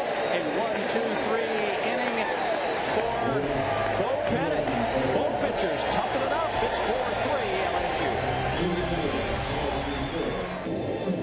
4-3 LSU leading Baylor in the Super Regional in Baton Rouge. How did it get that way? Well, the Tigers came out swinging in the first inning. After a wild pitch, scored Bruce Sproul in the first inning. Aaron Hill, who was the hitter at the plate when the wild pitch was thrown, a wild shot over the right field wall. A 2-run homer made it 3-0, and then an RBI single by Matt Liosa made it 4-0 LSU through 2, but Baylor's come back.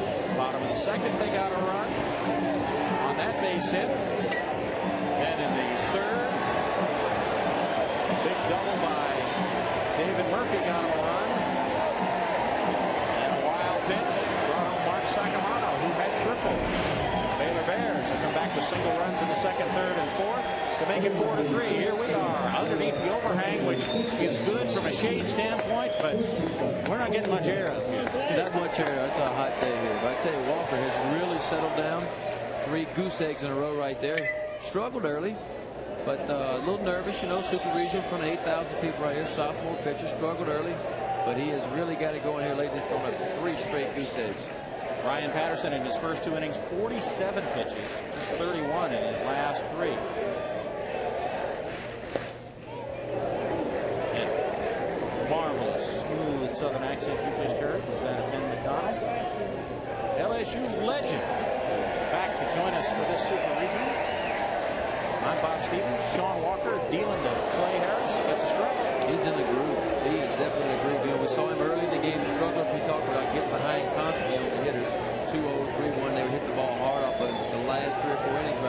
He's starting to get ahead. They're starting to hit his pitches right now. The 1-2. Roped into left field for a base hit. Nice bit of hitting by Clay Harris. Got the pitch he wanted. Slaps a solid single to left. That'll bring Nakarada to the plate. Abe Woody getting loose in the Baylor bullpen. No action. The LSU pen is quiet for now. Nakarada, third baseman, bounced to third and was safe on a fielder's choice in third.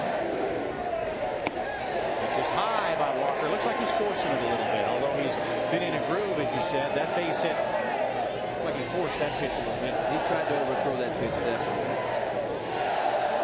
He can get back to spot his fastball, get his breaker ball, get his changeup over. With the ground ball right here, give him a chance to get a double play. Blowing in. Nakarada hit 328 on the season. Had a great regional. I mean, the all-tournament team when he went 8 for 15 in the 3 games, including a 4 for 5 against Tulane. Still looking for his first hit of the Super Regional. Nakarada, drafted out of high school by his favorite team, the Montreal Expos. Grew up loving living in Quebec. And last year out of junior college, drafted in the 21st round by the Astros. Didn't sign on either occasion. He's here at LSU as a junior.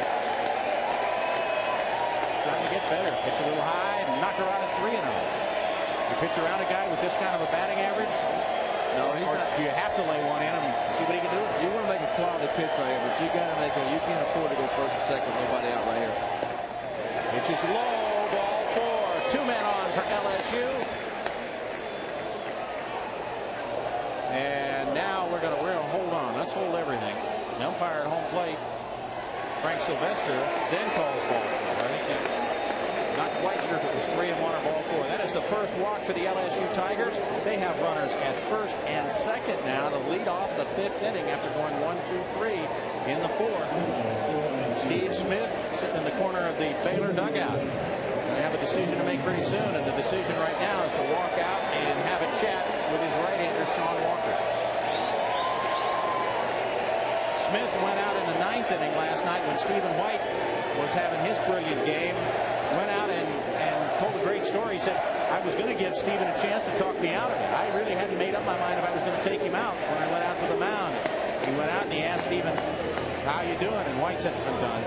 He said, I've done it. He had enough. It's good to have a pitcher that's honest with you. Yeah.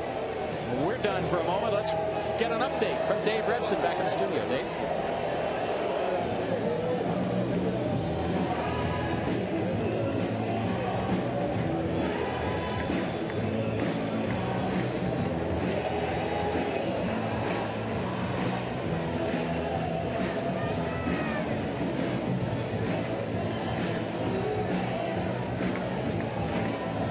Top-seeded team in trouble down in Miami. Here in Baton Rouge, LSU losing game 1 at home to Baylor, trying to bounce back. They got 2 runners on and a 4-3 lead here in the top of the 6th inning. Ryan Patterson, who had a double. Looking for scores of the Super Regional in your area, and everybody's going to be playing today, weather permitting. Keep an eye out on the bottom line on ESPN2. Ryan Patterson had a double to lead off the 2nd, eventually came home to score the 4th run for LSU. Smoke play after the big inning right here. He could sacrifice right here, move his guys up to 2nd and 3rd with 1 out, and just got to get a run across the plate. But he's going for the big inning. He's got a power hitter to play right here, and he's trying to go for the 3-run innings. Patterson, a .422 hitter here at the box. He loves hitting here. It's the high pop-up. Back behind second base, center fielder Durbin comes in to make the catch. And there's 1 away, and they did not get the runners over. Will that make a difference? John Zarang will have something to say about that, the next hitter for the Tigers. Zarang hit the walk-off regional winning home run last Sunday against North Carolina Wilmington.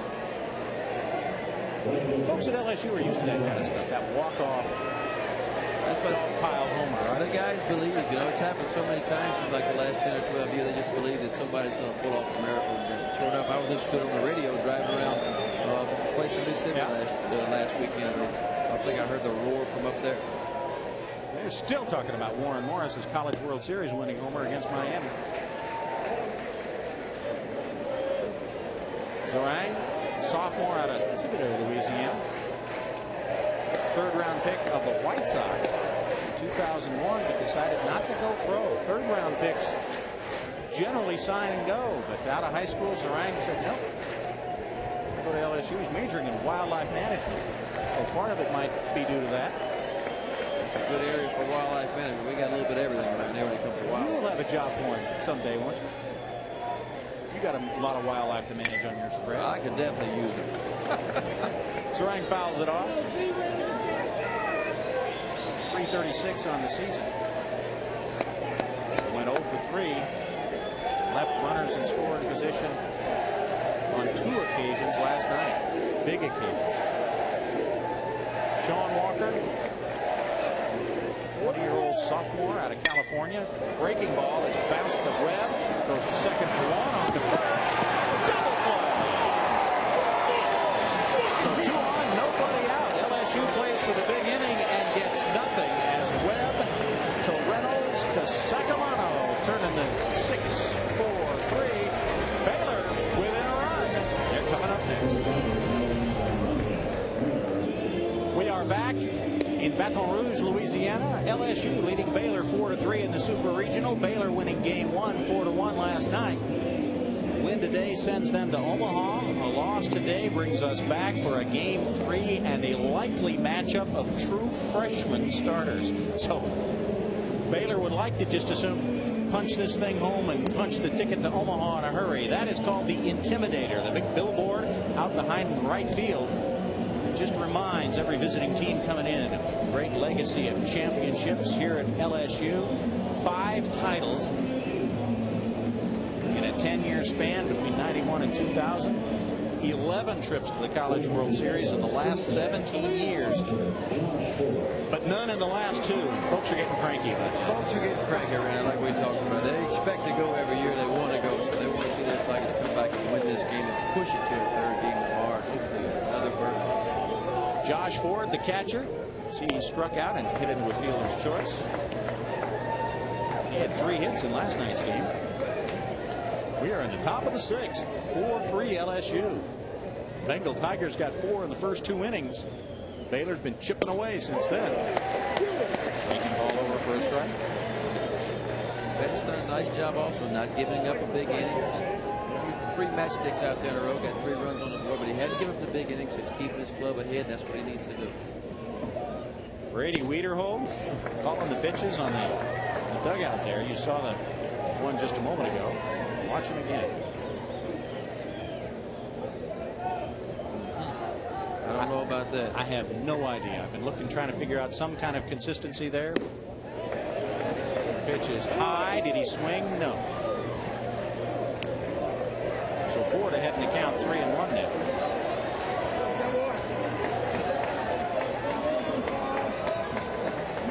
Now he goes to the left arm. We'll see what happens with Pettit's pitch. Fastball on the outside corner. Okay, we know that call. Figured out that's fastball. Throw the smoke on the outside corner. Don't let him hit it. 3-2. He just had to rest his hand for a minute. Well, that could have been too. The 3-2 pitch to the leadoff man, Josh Ford, fouled away. LSU getting a leadoff or a 1-out double from Sacramento in the second, and he scored on Trey Webb's single.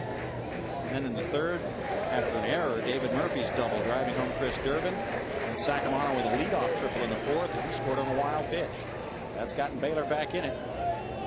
Josh Ford got a little sweat in his eyes, and it's incredible that they're not doing that after every pitch, particularly the catchers like Ford, been behind the plate all day.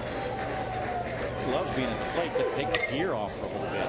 Ford hits a high fly ball into center field. J.C. Holt will make the catch. Let's get an update from Dave Revson.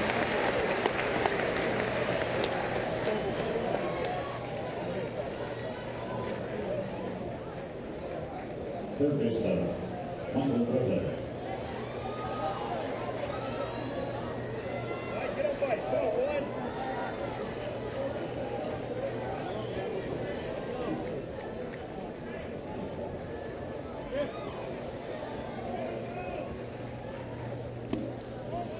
We've got a one-run game going on here in Baton Rouge as well. Michael Griffin at the plate. He is now 0 for 6 for this Super Regional. Bounced out and lined out to left in his 2 trips up. The Baylor Bears need to get him going. He is a huge part of their offense. Whoops. Pettit let that one go and high over the head of Griffin. In case Griffin needed a wake-up call, that will provide it. That might have been a mistake when you're one of the best hitters on the other team. Is don't want to wake him up. Not having a good series. You don't want to wake him up. You want to keep them right where they are. All Big 12 first-teamer Michael Griffin at 349 now, leading the team in RBIs with 76. Just a sophomore, he had 50 RBI as a freshman. Out of Cedar Hill High in Dallas. Had a couple of throwing errors at third base. Smart young hitter, though. 4th in his class in high school and has the quick hands. Watch the hands. 2-1 on Griffin. And he rips it to left field, but right on the line to Bruce Sproul. And there are 2 out. Let's go. I thought that might have been the 3rd and tossed it out. Give somebody a souvenir, but we've seen it happen in the big league several times. I tell you what, Bruce lucky there wasn't anybody on base. Very lucky. Let's see it again. I'm down right in my scorebook. Bruce, yeah, that's kind of his thing, is to toss it out. Trot Nixon did that. Remember that was in Boston. Yeah, in Boston against Anaheim just a couple of weeks ago. And then Larry Walker a couple of years ago at Dodger Stadium. I'm sure his teammates are giving him a hard time about that. They will if Sacramento goes out and everybody's happy. Sacramento now at the plate has doubled and tripled, has scored twice. He has been the big stick for Baylor. After last night striking out his first 3 trips to the plate, but then had an RBI double in that critical 8th inning. Sacramento, 6'2", 200 pounds, started out at Baylor as a shortstop. Now playing first base. Inside pitch. Did it get him? No. And that's what you got to do. He's taking 2 fastballs in the outside corner and hit them both. Right center field for a double and triple. So you see LSU working him inside right now, keeping him off balance, not letting him dive out there. That's a classic example right there. That's how you set up there. You threw a fastball in off the plate to straighten him up, and he came back with a breaking ball in the outside corner. Sacramento in a hole, 1-2. 5th-year senior out of Houston. Half swing, strike 3, called by the umpire. It is Baylor going down 6th. We got a dandy going on here at LSU. The fans are getting into it. Bruce Sproul getting into it. They're back to the 7th. Welcome back to Alex Box Stadium, where the LSU Tigers are leading the Baylor Bears 4-3. Each night preceding the Stanley Cup Finals, John Saunders hosts Sports Center at the Stanley Cup, along with analysts Barry Melrose and Darren Pang. Get locker room reports from Steve Levy, Al Morgantic, and John Butchergross. Beginning at 7:30 Eastern. For more, log on to ESPN.com. And tonight will be one of those nights. ABC then heads back to Anaheim for Game 6 of the Stanley Cup Finals on ABC. Thursday night at 8 Eastern on ABC Sports, Championship Television. The championship of this Super Regional definitely up in the air. The Baylor Bears winning Game 1. The LSU Tigers leading Game 2, 4-3, but momentum seems to be maybe a bit in Baylor's favor. Matt Liuzza, the catcher, up. Walker did a nice job last inning, first and second, nobody out, and got out of it without giving up a run. He is really settling to a nice groove, although we still have a little action down there. Bullpen, his pitch count's got to be getting up there. Walker working into the 7th. You wouldn't have given him getting out of the 2nd inning earlier on. 94 pitches. This is number 95 from Walker.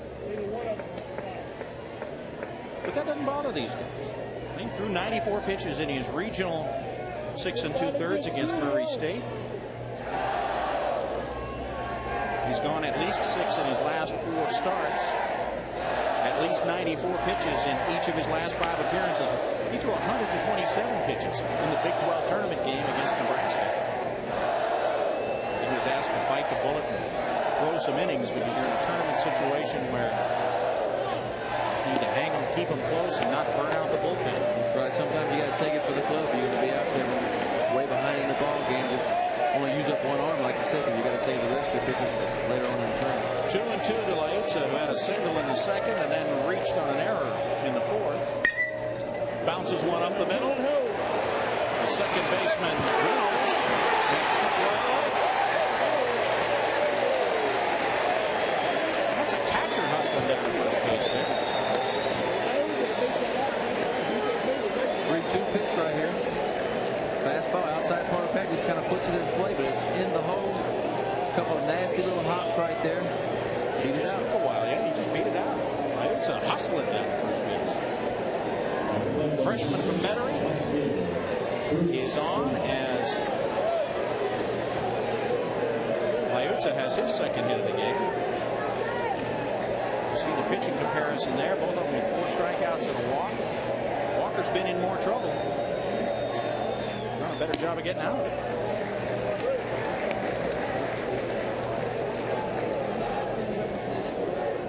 Bruce Sproul, who started it all off, and it started off poorly for Baylor as Sproul bounced one to first, and Walker, the pitcher, going over to cover, didn't remember to catch the ball. Sproul was on, and the merry-go-round was begun in the first inning for LSU. It began, and Sproul wants LSU wants to sacrifice right here. They have to sacrifice to meet their order from. Sproul's been struggling a little bit at the plate here lately. It's a good opportunity for him to get a sacrifice in, move a runner up, hopefully drive and win. Ball strike. 3-1.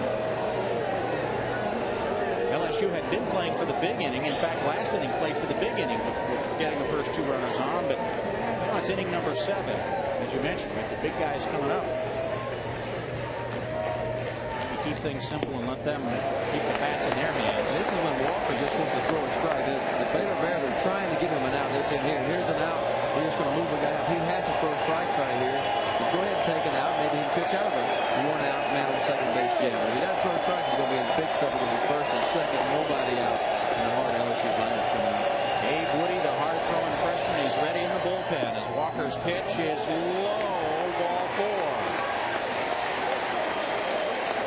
Second walk allowed by Walker. Runners at first and second again with nobody out. They had that in the 6th. The double play got Walker out of trouble. There's the 3-1 pitch. That's a close pitch right there. That could have went either way. Sproul at his knees down about ground level. Steve Smith comes out, gives the umpire a look like he didn't much like that pitch on his way out to the mound. He thought it was a strike too. He's going to go to his bullpen. So Abe Woody is headed in. We will tell you much more about the young freshman who's got to try to stem the tide. 2 Tigers on, nobody out in the 7th. We're back to it. You're looking at Sean Walker in the Baylor dugout. After the first 3 hitters of the game scored runs for LSU, he pretty much shut the door. 4-3, he leaves the game down. Got him into the 7th inning, allowing 3 earned runs and 7 hits. Of course, he's responsible for the 2 guys still left on base. When Sean came to the dugout, everybody moved away, and give him a place to throw that glove. He's a frustrated young man. He did a nice job. Gave him a few runs early, but settled down, kept his club in the game, just like he was supposed to do.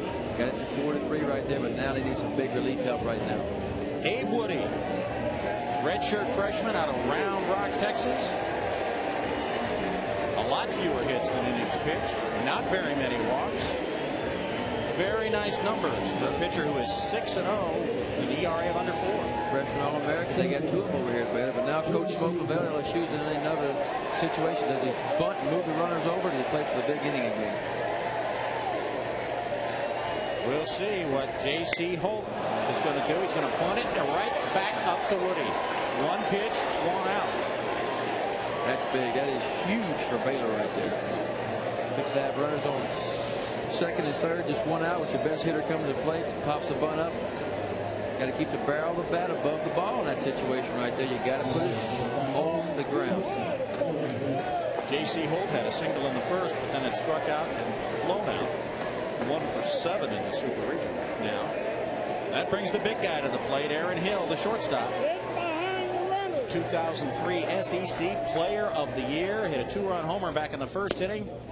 We thought it was going to be a nice Tiger walk through the park here in Baton Rouge. They had 3 before anybody was out.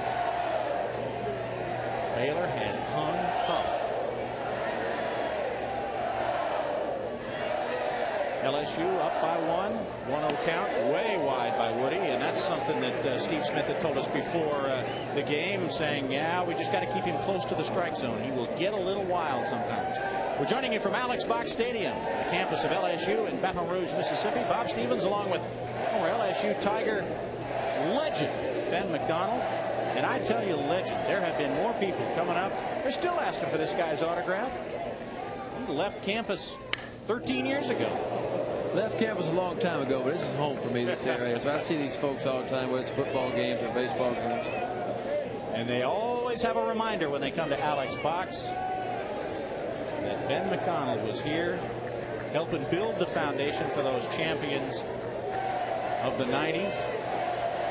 You went to the 89 series? Went to the 87 and the 89 series, and never won the College World Series. But I'd like to think we helped build the foundation for what came later, you know, in 91 and 93, 96, 97. Of course, their last one they won in the 2000 season. But they haven't been back to Omaha since that 2000 championship. All of those 5 championships coming under now athletic director Skip Bertman. Smoke Laval is in charge, longtime assistant. Strike called on the outside corner, and Aaron Hill sits down. So Abe Woody has come in and gotten the pop-up bunt, and then watch this fastball. Bang, right on the outside corner. Right on the outside corner. Might have been a little makeup call.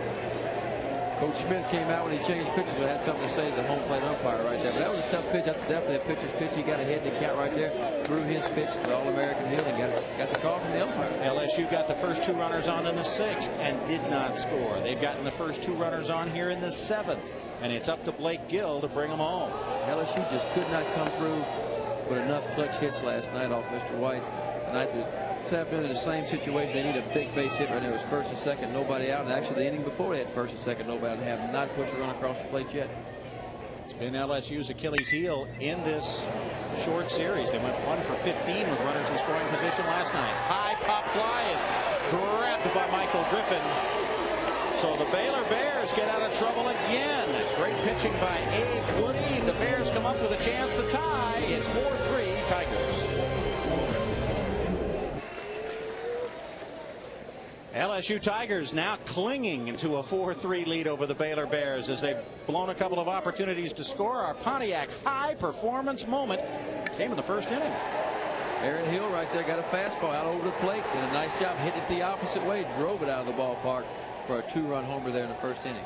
LSU had 3 in the top of the first before everybody had gotten sat down. Adam standing for sure after that home run. Made it 4-0 in the top of the second. But Baylor has chipped away with single runs in the second, the third, and the fourth.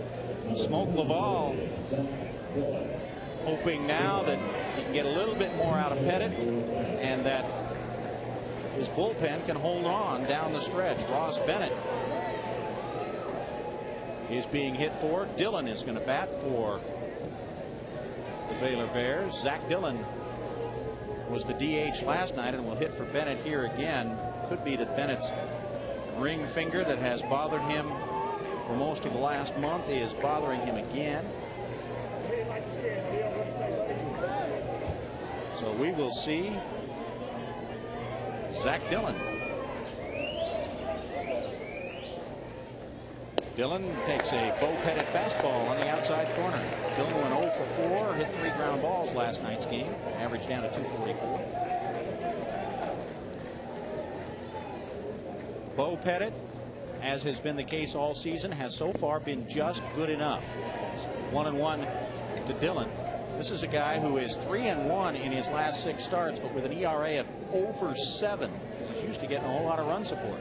Best thing he has done in this game is keep the ball in the ballpark. That's right. He has stayed away from the big inning. As a starting pitcher, that's your job, is to stay away from the big inning.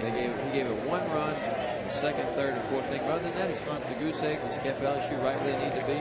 He does have a high ERA, but I tell you what, he knows how to win ball games. He did 92 record this year. He's ahead of Zach Dillon, 1-2. Dillon fouls it off. And that's what he's done today. He has stayed ahead in the count for the most part and made the Baylor hitters hit his pitch.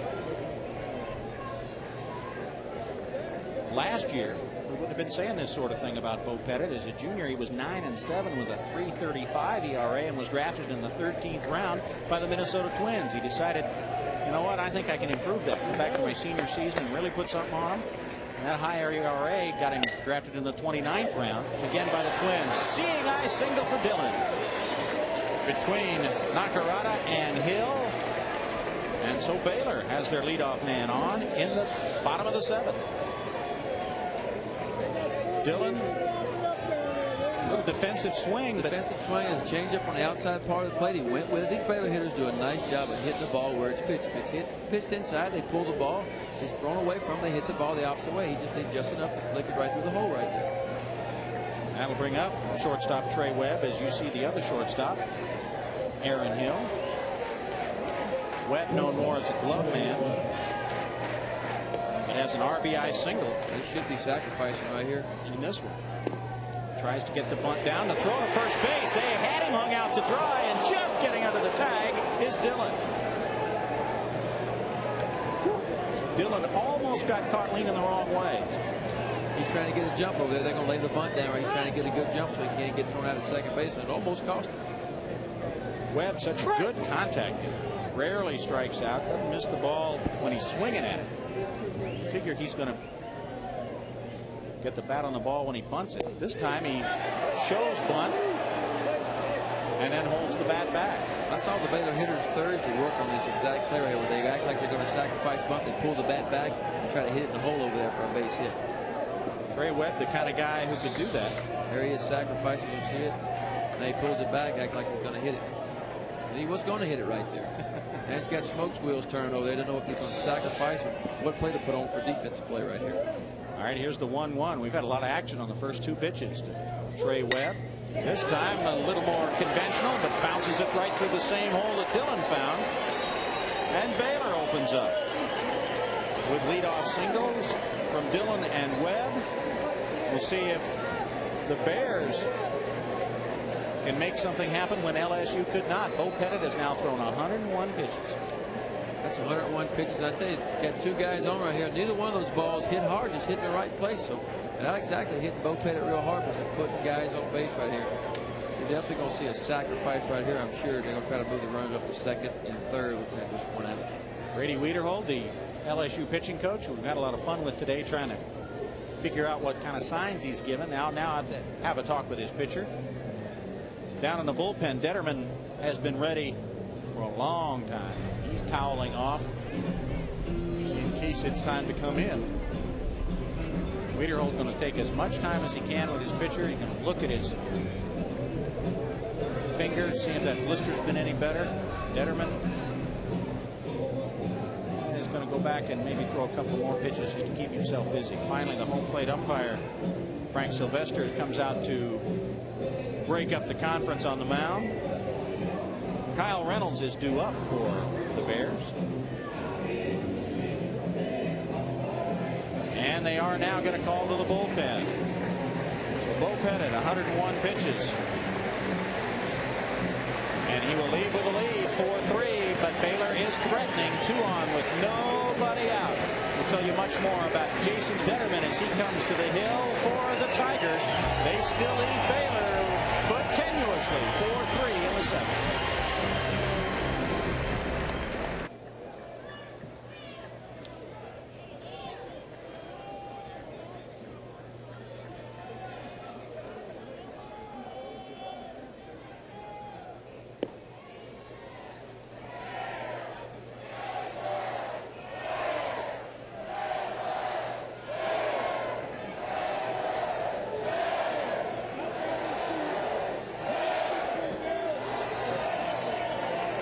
Here in Baton Rouge, you look at Bo Pettit with a seat in the dugout after going 6, striking out 4, giving up 3 runs and 6 hits. Of course, the 2 guys on base belong to him from a statistical standpoint. Jason Detterman rather, doesn't want to bring him home. No, he doesn't. His job is to come in here. They're probably going to be giving themselves up in sacrifice right here, especially with it being lefty on lefty. So it'll be nice to see him hop off the mound. He's going to be covering the third base side most probably. Maybe they can get a force out at third base. Both Pettit and Sean Walker getting their teams into the 7th inning before fading.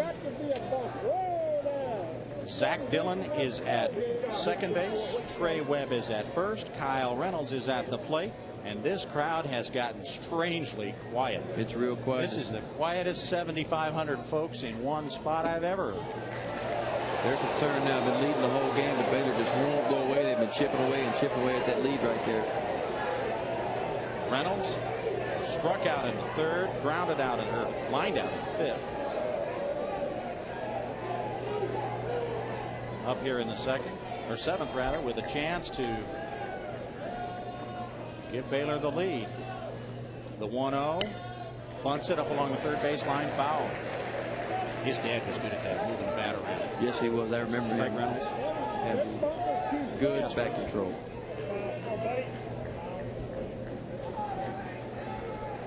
The sound of one hand clapping is what we're hearing here at It's Alex awfully Box quiet for 7,500 people, I can tell you that. Out to have a chat with his pitcher, Matt Liuzza. Detterman, 6-0, 281 his ERA. Allowed a run and 2 hits in 4 innings of relief in the clincher over North Carolina. Wilmington got the win in that game. Also threw a shutout inning in a 3rd against Tulane in that tournament. So he's pitching well late. Reynolds doesn't get the bunt down, and now he's behind in the count 1-2. So he's pretty much taken the bunt out. They may try to do it again. I don't look for them to, but they may try to lay it down again. Kyle Reynolds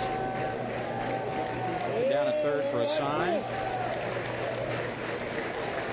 I'd rather be looking in the LSU dugout for the sign on what pitch he's going to see here. Right. He's got a hard time trying to lay those 2 bunts down. Wasn't able to get it down. Now he's worked himself in a very tough situation. But his idea is try to move the runners up. He is going to try to bunt the 1-2 pitch. Strike 3. Oh, strike 3. That's huge right there. Just like last time, LSU popped up an attempted bunt. Right there, you get a strikeout on another attempted bunt, which is huge for LSU. 2 best offensive teams in their respective leagues, LSU and Baylor, not able to play small ball when they need to. That's just not executing. Not executing to get the bunt over. That's what they both work on every day. You see them in bat practice, sacrifice bunt, giving themselves up, moving guys up for an opportunity to get a sacrifice bunt, bring them in. But that can kill a rally the last 2 plays. You saw Steve Smith making some notes. Kevin Seveny, the left fielder, now at the plate. Seveny's first start of the year was in the Big 12 tournament. He started everything since then.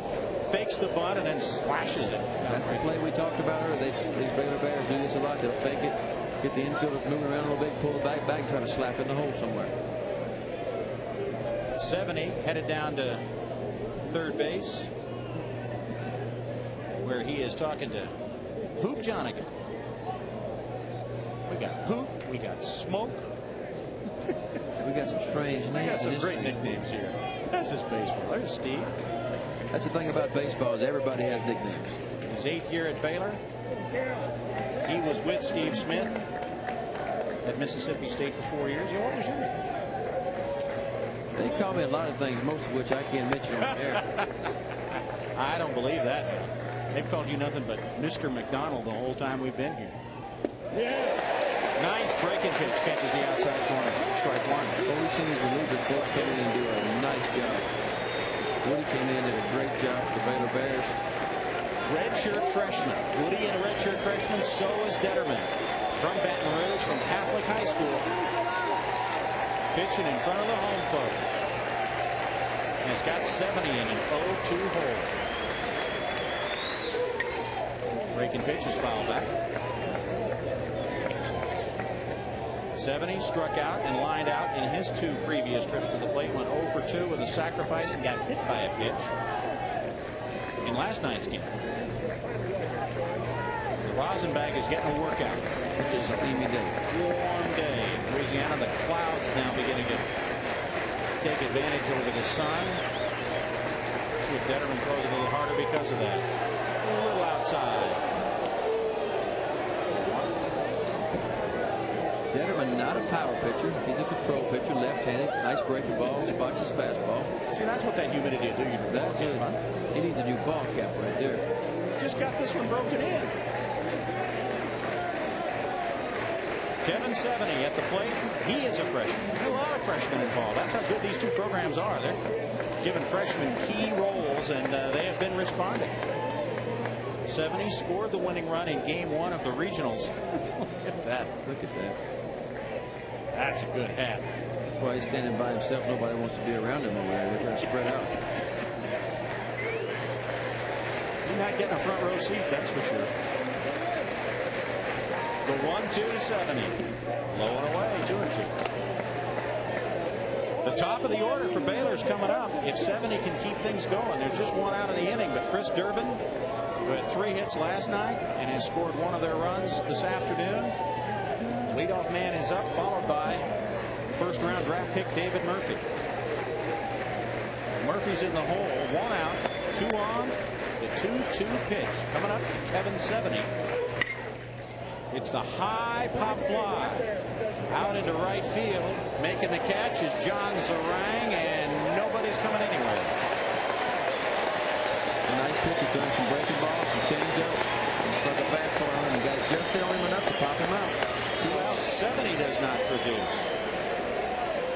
And the production of both teams with runners in scoring position had been very good here in the middle of the late innings. LSU got the first 2 runners on in the 6th, didn't score. Got the first 2 runners on in the 7th, didn't score. Here in the bottom of the 7th, Baylor gets the first 2 on, and it's up now to Chris Durbin. LSU's done a nice job to get to this point again. 2 out. The runners hadn't moved up. They were first and second, nobody out. But now they're not out of it yet. Durbin's at the plate, 17 home runs in the year. This is the biggest out of the game right here. Jason Detterman. Breaking ball over for a strike. That's his game right there. A lot of breaking pitches. He spots it well. Throws a nice little changeup and fastball. But he keeps the hitters off balance. He's doing a great job so far. We love his control, too. 47 strikeouts in 57 2/3 innings, but only 7 walks, and only 3 of those walks in the last 44 innings. That's amazing. And that's the kind of relievers you want to bring in the game. People that throw strikes, because you can bring them in when there's runners on base, and you don't have to worry about walking people. Detterman on the corner, ahead in the count 0-2. Some relievers walk a lot of guys. You want to bring them in with the bases empty. But he's one of these guys you can bring in with first and second, not worry about him walking somebody. Jason Detterman, 1 strike away from turning away the Baylor Bears here in the 7th. 4-3 Tigers. It could be huge for LSU to get out of this. It would be a momentum swing right here if they could get out of this inning right here. The momentum has been pretty much Baylor since the 2nd inning. Since LSU jumped out to the 4-0 lead, Baylor chipped away, got the 3. LSU has failed in a couple of opportunities with runners on base. Durbin rips it to center field. Coming hard is Holt, but he's going to have to let it hit in front of him. Rounding third and heading home is Dillon with the tying run. So Chris Durbin, a 2-strike RBI single. And Baylor has come back from 4-0 to tie the LSU Tigers. Came back with another breaking ball, just didn't have quite the bite to it. The other ones had left it up in the zone a little bit. Certainly too good of a pitch with 2 strikes right there. And here comes Dillon to the plate. Durbin's 49th RBI of the season. Some pretty happy Baylor Bears over in the dugout. They have crawled out of a 4-0 hole. Remember, if they win this game, they go to Omaha and LSU goes home. It's over with. And now you've got the 4-18 hitting David Murphy at the plate with runners at first and third. Trey Webb hustling over to third on the base hit. This pitch a strike on the outside corner. Murphy bounced into a double play in the first, but then doubled in a run in the third. Bounced one to second in the 5th. The hardest ball he's hit all day has been that first inning double play ball that he hit to Aaron Hill there at shortstop. The base hit that he got to score a run, just kind of ran out there and flicked it the other way for a base hit. Murphy 2 for 6 here in the regionals or here in the super regionals. For him, that drops the batting average a couple of points. Here's the 0-1 pitch. Inside, just missed. 1-1. Murphy, the co-captain of this ball club, played in every game, led the Big 12 in batting by 24 points. 20 coming into the series. Just a great hitter. First-round draft pick of the Boston Red Sox. He and the guy there standing at first, Chad Durbin, both picked by the Red Sox. Murphy in the first round, Durbin in the 10th. Both go in the same organization. That's nice. It's good for them. They'll probably be an A-ball together, even double-A ball together. It's always nice to know somebody when you go to play pro ball. You wonder if they'll keep them together at the start or split them up, send one to high A, low A, or one of them to double A to start. Like we talked about earlier, this level of baseball, when you get to the regional, it's probably equivalent to somewhere in between A-ball and double-A baseball. So I expect these kids here to at least go to A-ball, possibly even double-A ball, because they're used to this type of experience. Ryan LaMotta is up in the bullpen. He came in and got the save last night. Strike at the knees.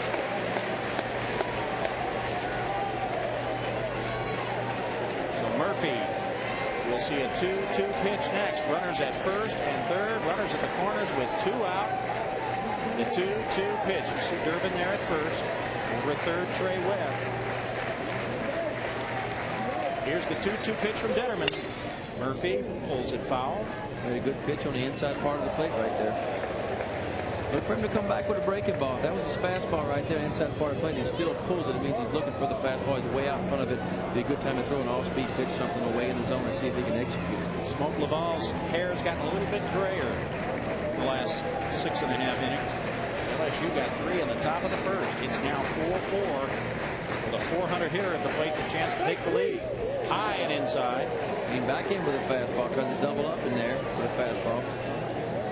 All right, full count with 2 out, and the runners will be going. What does Detterman do after throwing this pitch 2-2? Well, he's got it set up now for the breaking ball. Now, that ball's up and in right now. It's a good time to throw his breaking ball. Started right at him off the inside corner, had to break off. Might go to freeze Murphy for strike 3. This is time for a breaking ball for sure. There it is. Breaking ball fouled off. Left it up in the zone. Yep, left it up in the zone. If he gets that down a little bit, he probably gets an out.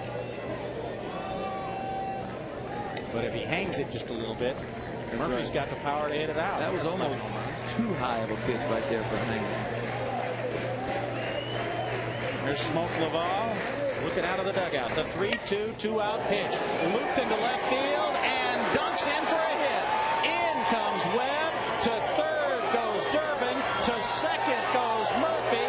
And the Baylor Bears have come from 4-0 down to take a 5-4 lead. Hitting the ball where it's pitched. That's right. Murphy hadn't hit the ball. The only ball he hit hard all day today was a double play ball. Here's another 3-2 pitch. Fastball outside part of play. There again, he just kind of flicks it out there.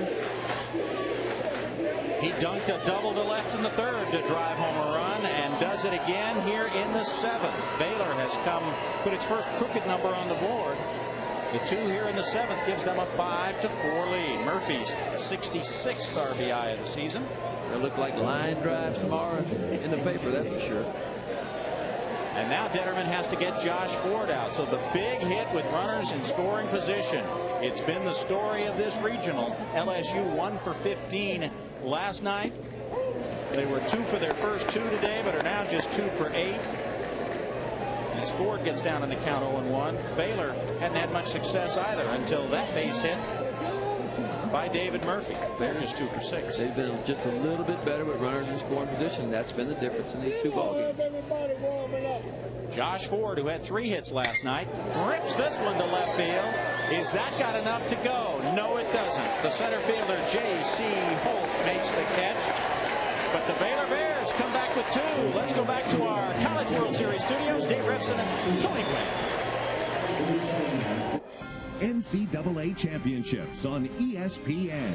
The Road to Omaha is brought to you by AT&T Wireless. AT&T Wireless brings you M-Life, your mobile life made better. Chevy Trucks, the most dependable, longest-lasting trucks on the road. And Panasonic, ideas for life. Back in Baton Rouge, Louisiana. Oh, they're going to have some fun after this game, no matter what happens out in the parking lot. But inside Alex Box Stadium, things not going so well for the LSU Tigers after they scored 3 in the first, 1 more in the second. Then the clock struck noon. It became afternoon here in Baton Rouge, and it has been all Baylor since then. The Bears leading 5-4, and all of a sudden LSU is 6 outs away from the season coming to a screeching halt. Clay Harris bounces one foul. The first pitch from Abe Woody did a great job in the bottom of the seventh, or top of the seventh, to get him out of trouble, getting J.C. Holt to pop up a bunt, striking out Aaron Hill, and getting Blake Gill to pop up the third.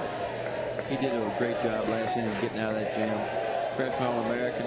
LaMotta was down the bullpen warming her. They're going to come at you with these two freshmen the rest of the way. Harris has singled his last 2 times up. All of that was against the starter, Sean Walker.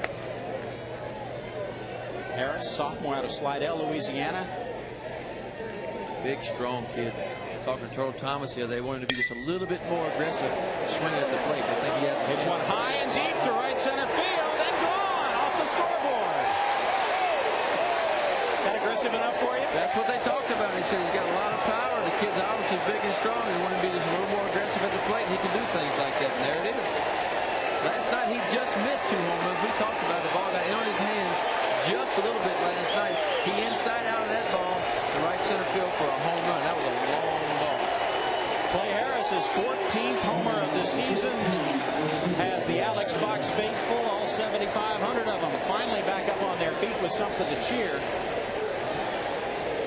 Fastball outside part of the plate. Kept his hands, got his hands through the zone first right there.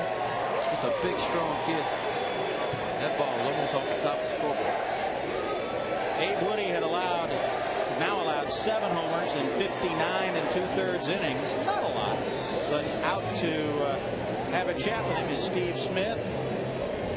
Again, trying to do a little damage control, trying to settle his freshman down. Ryan LaMotta is going to go down and get warm, but he's already warm. So if they want to make a pitching change, they certainly could right here, as you see LaMotta head for the bullpen. These are big games for these freshmen right here.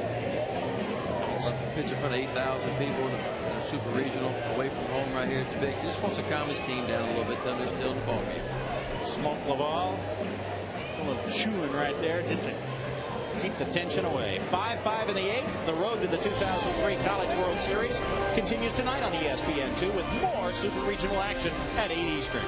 Texas takes on Florida State in Game 1 of their series, and Stanford meets Long Beach State in Game 2 of their series. The Cardinal winning Game 1 last night. See who moves on to Omaha, as ESPN2 offers regional coverage of NCAA baseball. Check local listings for the game in your area. For more, log on to ESPN.com. Abe Woody is going to go out. Ryan LaMotta is going to come in. We'll tell you his story when we come back. Baylor has come off the deck to take a 5-4 lead.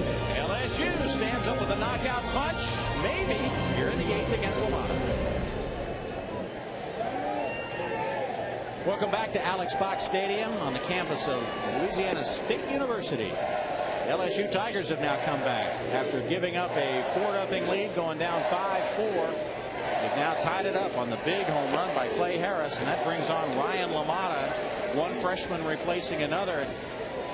Baylor forced to do that because of the freak injury to Zane Carlson earlier this week. He had been their closer. Carlson on Tuesday in Waco just got his hand shut in a car door, and index finger took about a half a dozen stitches. He might be able to pitch when they get to Omaha next week, if they get to Omaha next week. This is a deep pitching staff, though. They got these 2 guys, these 2 freshmen are real good. Actually, one more pitcher, Mark McCormick, who talent-wise, raw ability, may be better than both of these guys. McCormick being saved as the possible 3rd game starter as Ivan Nakarada steps in. Nakarada 0 for 2 with a walk today. Looks at the high fastball. Nakarada has not had a good series. He's been a little bit late on the fastball. Struggling a little bit at the plate right now, but not a better time for him and LSU to break out right here with a big base hit. LaMotta came in the 9th and slammed the door last night, so to speak. Nakarada fouling it back, and he is ahead on the count, 2-1. LaMotta got a strikeout. There were 2 men on when all that happened, just threw 17 pitches and got the 2, 3, and 4 hitters in LSU's lineup out there. Nakarada hits that one high and deep to right field. It is gone.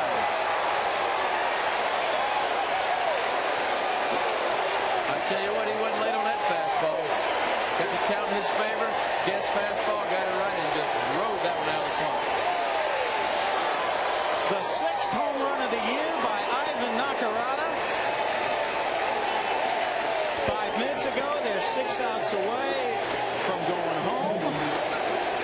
Now they're 6 outs away from forcing a game 3. Got behind the count, had to throw a fastball, got it up in the zone, and he knew it. Lamont knew it as soon as it went over his head that it was not sending the ball. I guess out there on the Nicholson Drive. Nakarada hit .533 in the regional, went 8 for 15. Had a tough night last night, going 0 for 4. That's his first hit of the Super Regional, and it is a monster. 6-5 Tigers on the top of the 8th as Ryan Patterson steps in. Curveball fouled up. He's in an 0-2 hole. These LSU Tigers just never give up. They never panic. They stay within themselves out there. Nakarada was struggling at the plate. He knew that his time was coming to stay with it. How about the resiliency of both of these teams? I mean, we talked about in the opening that these guys have overcome a lot to get where they are, especially LSU with everything that's happened to them. And of course, Baylor losing their closer and Carlson having to makeshift their pitching staff around because Lamont was probably going to be the third starter on Sunday if he went that far. But since Carlson got hurt, they've had to move him into the bullpen to try to save the ball game. The 0-2 pitch, curveball, strike 3. He has a lot of talent. We saw it last night with a 3-2 breaking ball. Strike 3, got the part of the LSU lineup out last night. Came in with a curveball strikeout right there. But like any pitcher, you get behind the count, you got to throw fastballs. Lots of times bad things are going to happen. John Zarang coming to the plate. The outfielder who hit the big home run for LSU last weekend. The one that finished off North Carolina Wilmington in the 11th inning, a walk-off homer that kept LSU at home. Played the regional here at Alex Box. Beat the Seahawks in 11 innings to sweep that series. Zarang 0 for 3 today. 0 for 3 last night. He needs to make something happen. Yep, here's another guy that's been struggling a little bit for LSU. They got several guys in lineup that have been struggling. As we saw the last 2 at-bats ago, it only takes one pitch. He hits a bullet to third. Michael Griffin just gets in the way of it. That was a bullet. And sometimes on an out, you can pull yourself out of a little mini slump right there. He hit that ball extremely hard. That's what he wants to do. And that's what he will be told by Smoke Laval and his staff on the bench. Hey, now you're hitting it on the button.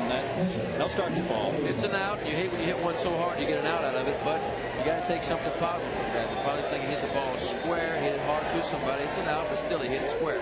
Catcher Matt Liuzza beat out a little bouncer his last time up. Swings at the first pitch, hits the fly ball to right field, and Murphy makes the catch for out number 3. But the damage has been done.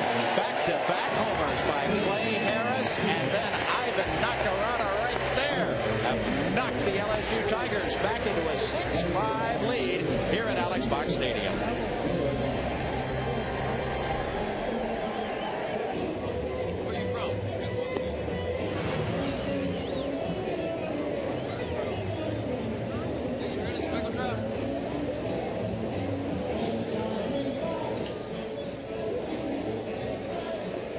Baylor Bears took the lead in the bottom half of the 7th, but LSU has rallied with 2 8th-inning runs to take a 6-5 lead. Sunday night, ESPN, your destination for Major League Baseball. This week, an interleague clash featuring 2 of Major League Baseball's most historic franchises.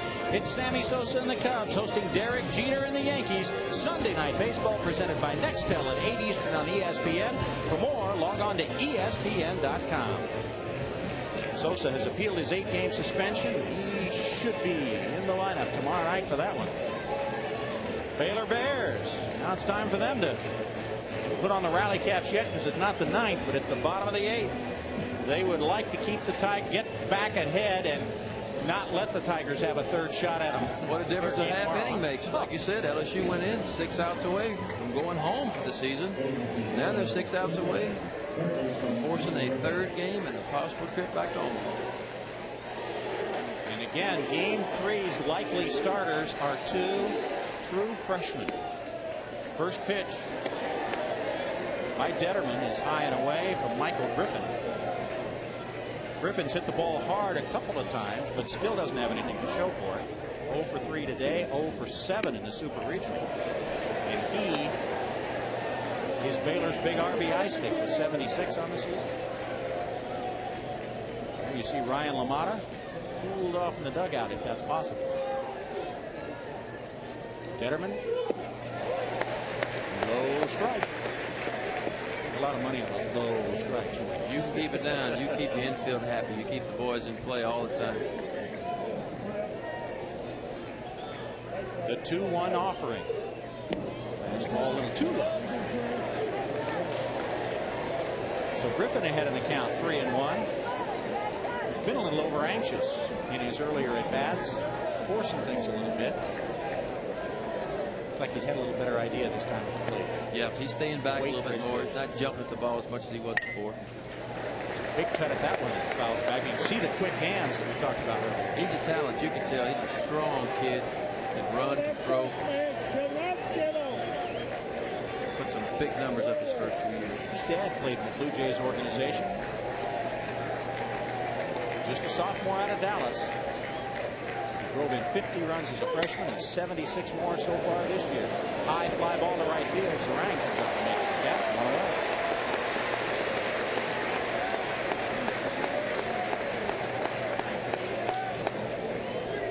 That'll bring Mark Sacamano to the plate. All Sacamano's done is double and score in the second, triple and score in the fourth. He struck out in a 1-2-3-6. He's raised his average to 379. And he takes an off-speed pitch. He got 2 fastballs on the outside part of the plate. He's hurt 2 at bats, and drove him hard to right center field, 1 for a double and 1 for a triple. Then the last time they worked him in and threw him breaker ball and struck him out. So maybe LSU started to figure him out just a little bit. Betterman trying to keep that one away. Brady Peter home. Of course, you got a left-handed pitch it to him this time as opposed to the right-hander last time.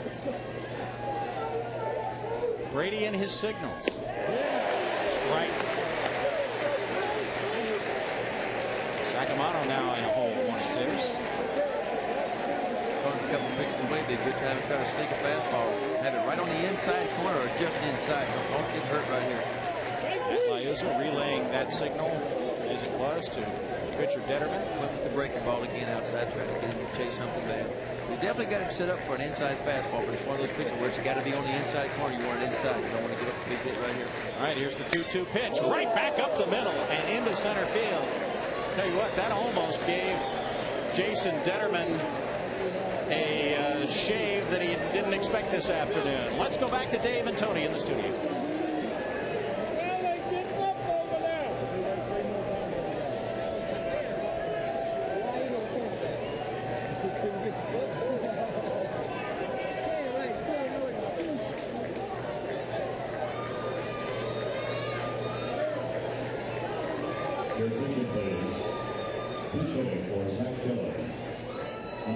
All right, the Hurricanes have punched a ticket to Omaha. LSU knows all about playing Miami and Omaha. Baylor would love to find out. They will not meet each other in the first games. The winner of this Super Regional will play the winner of the Cal State Fullerton Arizona State Regional. Pinch hitter for the Baylor Bears as the wheels start to spin. You'll recognize this face as Ryan Breeze comes to the plate.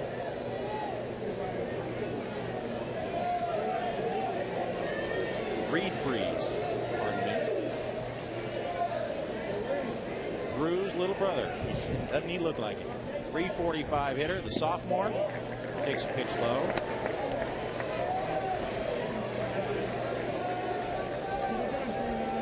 Breeze with 2 homers, 13 RBIs, and just 58 at bats. Been used sparingly as he works his way into the outfield rotation. With Durbin and Murphy leaving, he'll get a lot more playing time next season. Absolutely. So Reed Breeze, the 3rd different designated hitter used by Steve Smith.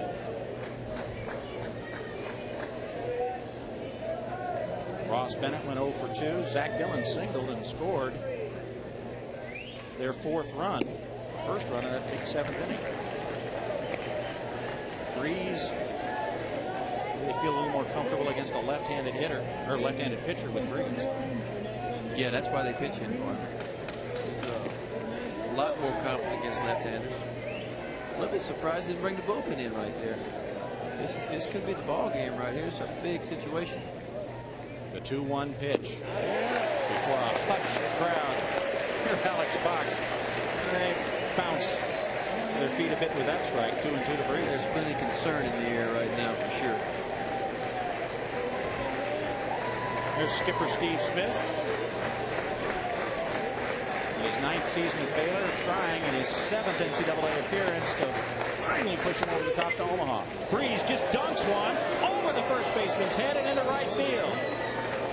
Sacramento will have to hold at second. But Breeze, bloop single. I guess it's not redundant to say for a kid from Baylor, that was a Texas leader. That was definitely a Texas curveball, left up in his own. They hadn't hit many balls hard. Murphy's got a couple base hits just throwing it out there. He kind of flicked that one out there too for a base hit. Sacramento scalded his up the middle. Yes, he did. And that'll bring Trey Webb, the shortstop, to the plate. Webb is 2 for 3. An RBI single back in the 2nd. And he singled and eventually scored in the 7th. Here's Trey Webb, who failed in trying to get a bunt down early in the 7th and then slapped it into the hole. 1 out. Bottom of the 8th. Baylor, the home team in game 2. Just joining us, LSU has the top seed, and of course the host is home team in game 1. If there is a 3rd game, they will flip a coin this afternoon to decide who gets to wear the home whites, sit in the home dugout, do all those home team things. Baylor would love to be able to put about 5,000 of their fans in the ballpark. They're not going to be able to do that tomorrow if there is a game 3. Detterman misses high, and it's 1-1. Detterman's looking just for a ground ball right here somewhere. One of his infields for a ground ball double play and get out of this thing. Again, here, subdued crowd here at Alex Box. They are 57-11 here in postseason play. They know how important these pitches are from Detterman. Webb hits it high in the air to center field. J.C. Holt ranging in and making the catch. The runners will have to hold.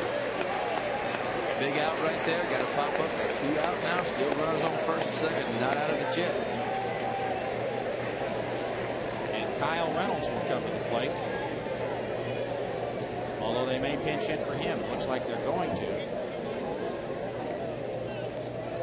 Steve Smith going to empty the bench. Hey, this is what I got you here for. Jared Clemens is coming in to pinch hit. Clemens, a junior out of China Spring, Texas. Had 8 starts during the season, so he has seen a lot more action than some. Hit 279 coming in with a homer and 12 RBIs. Clemens, again, a right-handed bat. Reynolds, we've seen hit almost exclusively left-handed, although he is a switch hitter.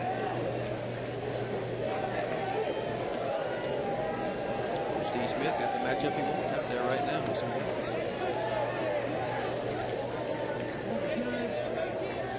Clemens at the plate, runners at first and second, 2 out in the 8th. Baylor down 6-5.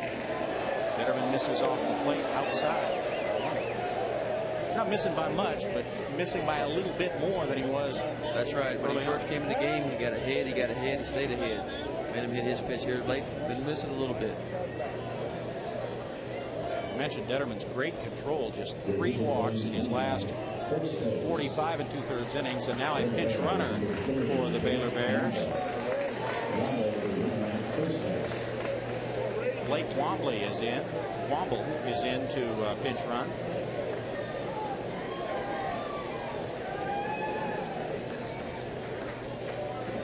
For Breeze.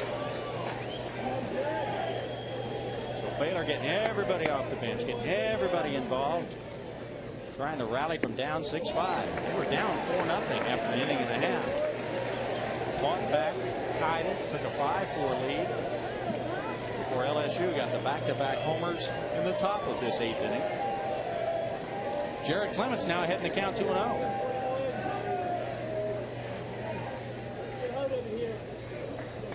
Jason Detterman trying to keep this crowd quiet. Gets it, made a little bit of noise when Clemens waves at that one. He loved to run down. He did. Went ahead and take the shot for all of it right there. That's right. He got the count in his favor. Why not? 2-0. Knows he's probably going to get a fast ball. Why not try to hit it out of the ballpark right there? Put his club up by 2 runs. Still a hitter's count here. Still a hitter's count. But he's less likely to have that big of a cut this time.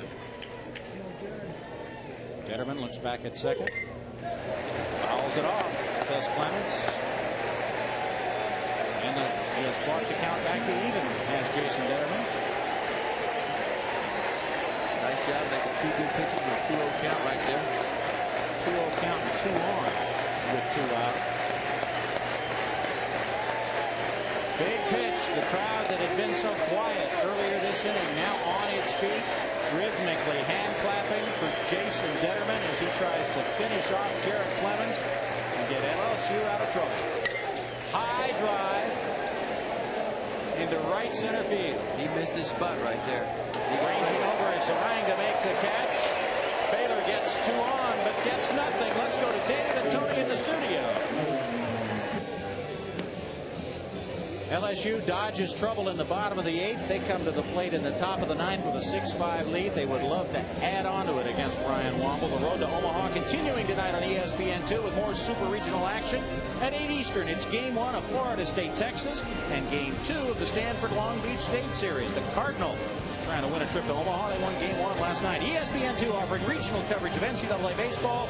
Check local listings for the game in your area. For more info, log on to ESPN.com. Paul Witt, sophomore second baseman with the great hat that we showed you earlier, has been the starter for quite a bit of this season, but has been slumping, but is a good glove man. He is in at second base to replace Reynolds. Ryan LaMotta is back out for the 9th. He is facing Bruce Sproul. Got a first pitch strike. Sproul bounces one foul down the first base line. And this is a guy LSU'd like to get going at the top of their lineup right here. This is a guy that sets the table for them. He's been struggling a little bit as well. In the 7th, after a leadoff single by Liusa, Sproul walked. LSU had 2 on and nobody out, and ended up getting nothing. We thought that might be a turning point until the home runs by Harris and Nakarada back to back in the bottom of the or top of the 8th.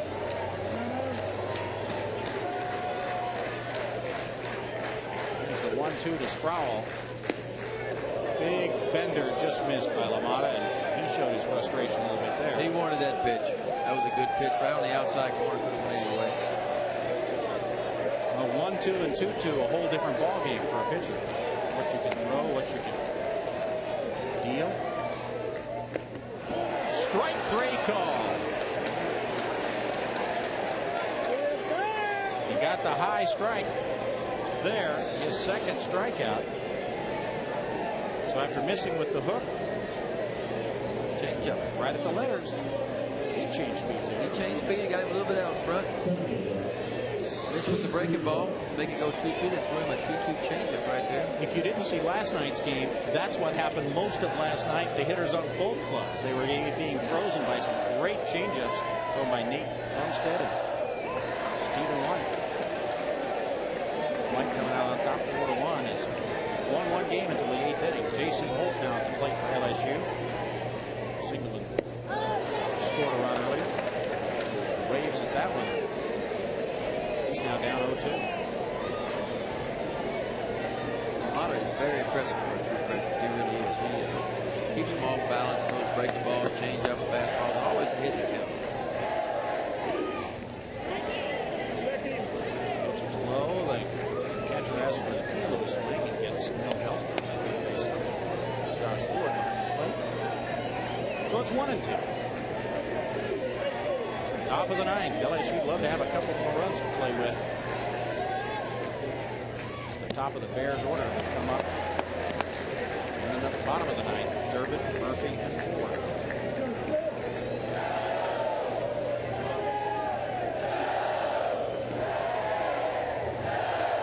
J.C. Holt, the center fielder, the 1-2 pitch, bounces it towards second base. Making the play there is Witt. Throws it to first. And there are 2 down. Welcome you to Alex Box Stadium, Baton Rouge, Louisiana, on a hot June afternoon. Bob Stevens alongside Ben McDonald. Who's used to this kind of weather. Typical weather down here from Baton Rouge area. And no rain in the forecast. There hasn't been much except for a thunder shower yesterday in quite some time down there. That's right. We've been in some sort of a drought down here. Here's Aaron Hill, the All-American. He bounces one foul. Hill had the big 2-run home run in the first inning. The Tigers going today. Baylor chipped away and chipped away. It actually came back and tied it up. LSU back-to-back home runs. Pulled ahead by 1 run. Line drive out, fly ball out, and struck out in the 7th.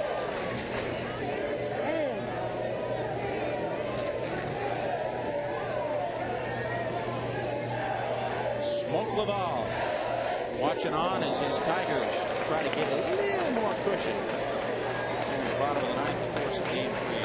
Smoke likes what he sees. Potter's got all the pitches. That was a changeup to right hand right there. Really made the All-American with a Baylor swing right there. Aaron Hill in a 1-2 hole. Fastball high. 2-2. Ryan LaMotta trying to shut the door, give Baylor a chance for a last at-bat win, or at least force extra innings.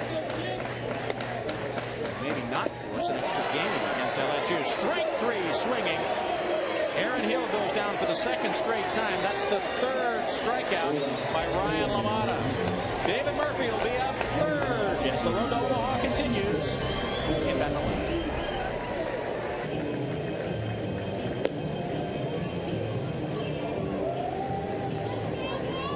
Here in Baton Rouge, you see Tiger Stadium.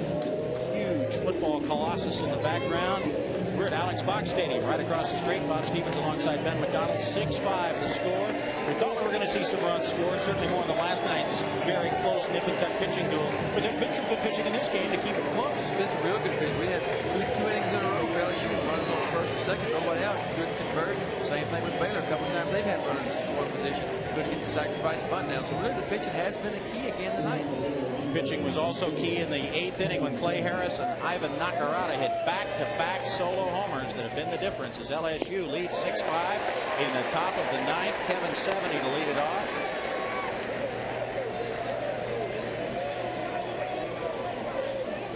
Against Jason Detterman. So Detterman has walked the tightrope. Misses outside there. After 70, the top of the order, Chris Durbin, David Murphy. 70, 0 for 3 today. He was 0 for 2 last night. And he slaps that one down the first baseline foul. Over to take a look. Clay Harris. He hit the big one. That was the tying home run. And Nakarada, the next hitter up, bashed one. We give LSU its 6-5 lead. If there is a game 3, it'll be tomorrow right here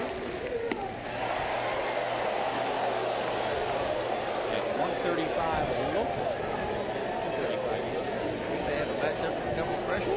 That'll be an exciting time. This one's not over yet. Kevin 70. 2-2 pitch. Lashes it right at the first baseman, Clay Harris. Good pitch right on the outside corner.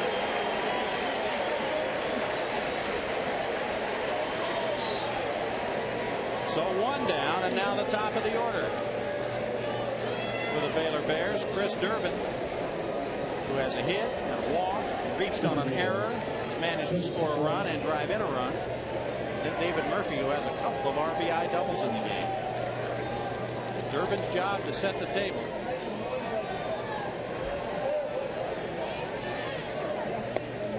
He does set the table, but I'll tell you what, he can also clean the table too. 17 home runs. You know, you think of him, I'm always thinking, leadoff hitter, you know, keep it simple, get on base, make stuff happen. Yeah, this guy is their leading home run hitter. Highly unusual. Detterman misses away. Top of the order for Baylor. Run down in the 9th. Detterman misses away. Detterman's done a nice job. He really has. And LaMotta has. Both of them have done a nice job. Detterman's kept these guys off balance, pitched this game. Like we said, not a power pitcher, but real good changeup, good breaking ball, locating his fastball. LSU off the deck after losing last night with 3 runs in the first. Durbin hits it high and deep to center field. J.C. Holt, does he have room at the track? Yes. Wow.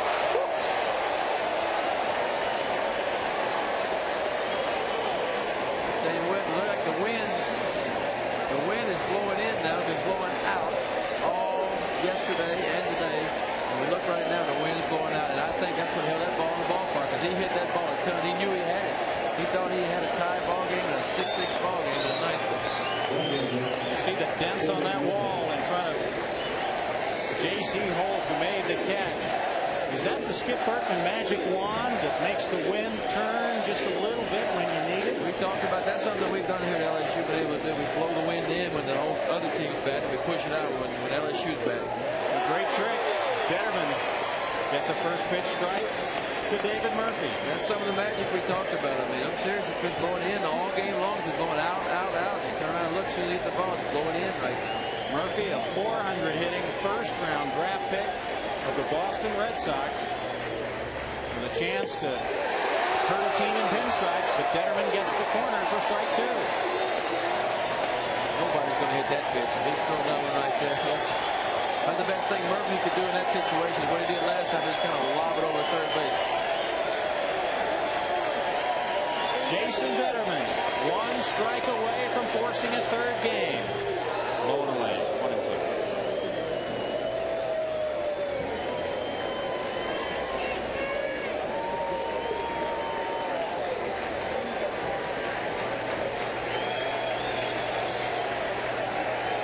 Crowd on its feet, 7,500 at Alex Box Stadium. Back to the middle, Betterman got it!